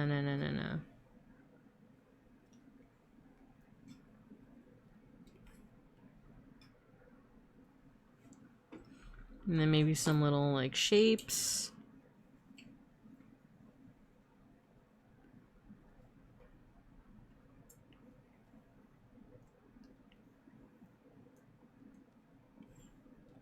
And there we go. Adding a little bit of character to everything.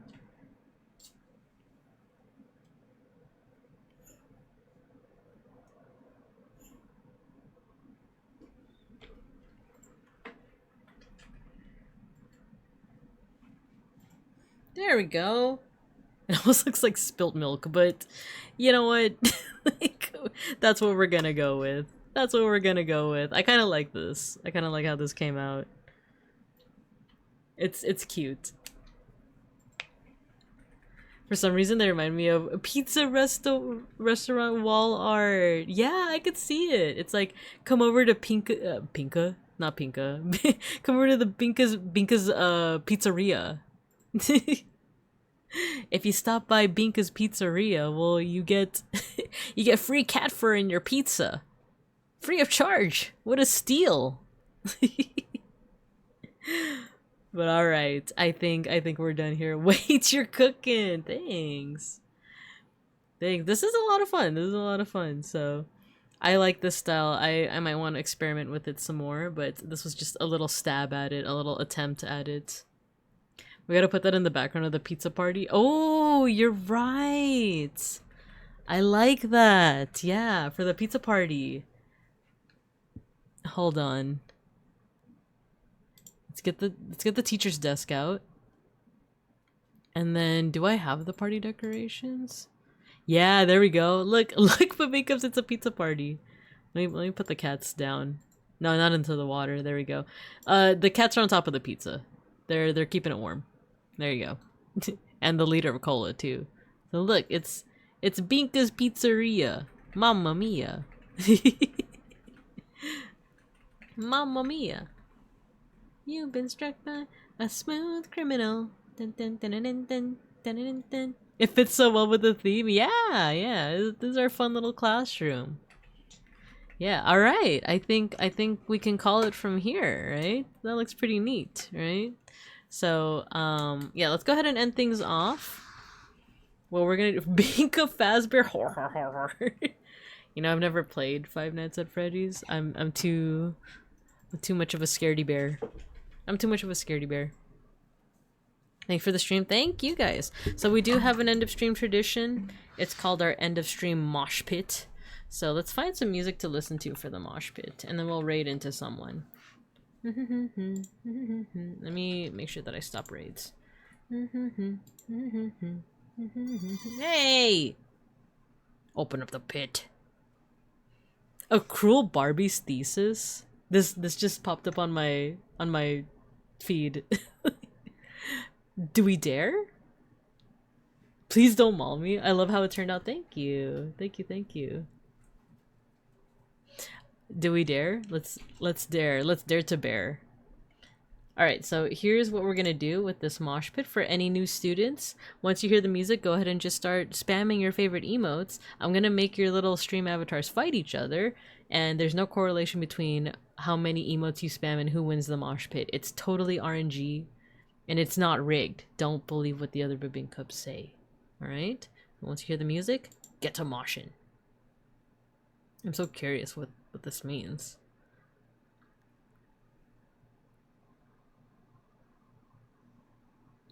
Dun, dun, dun, dun, dun, dun, dun, dun. Glad I could at least catch the stream even though it's the end. Yeah, of course. I'm glad to see you. Oh my god. This kind of hits.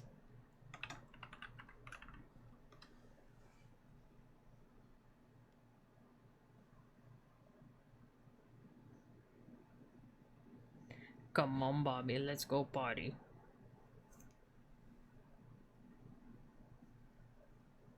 This hits, what the heck? This is kind of a bop.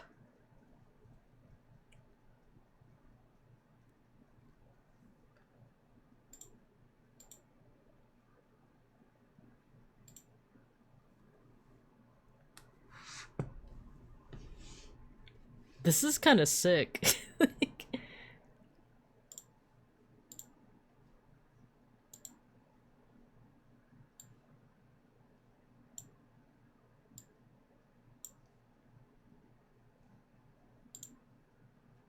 Dun, dun, dun, dun.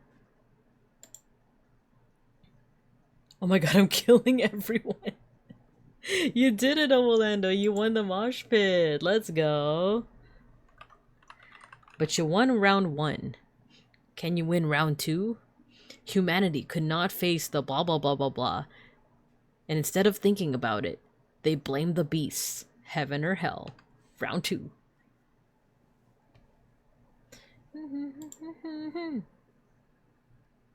This is so banger. What the heck? This has no business being this good.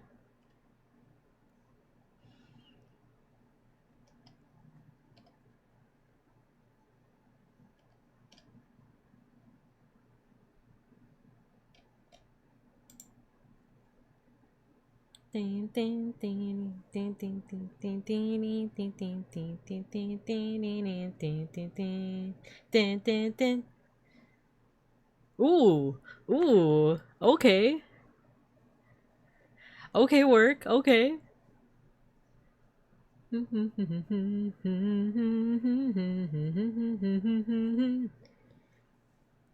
It's Orlando versus Owen. Battle of the O's. Oh, Orlando for the double win? Ooh. Let's go. Do we have enough time for another round? I think so, if we do it fast, right? Can the 2-time winner get a 3rd win? Or will it fall to another Babinka? I couldn't think of the rest of that sentence. Anywhere. Twice rigged? No, it's not rigged. No, no, no. Oh, wow. Oh, wow. Ooh, ooh.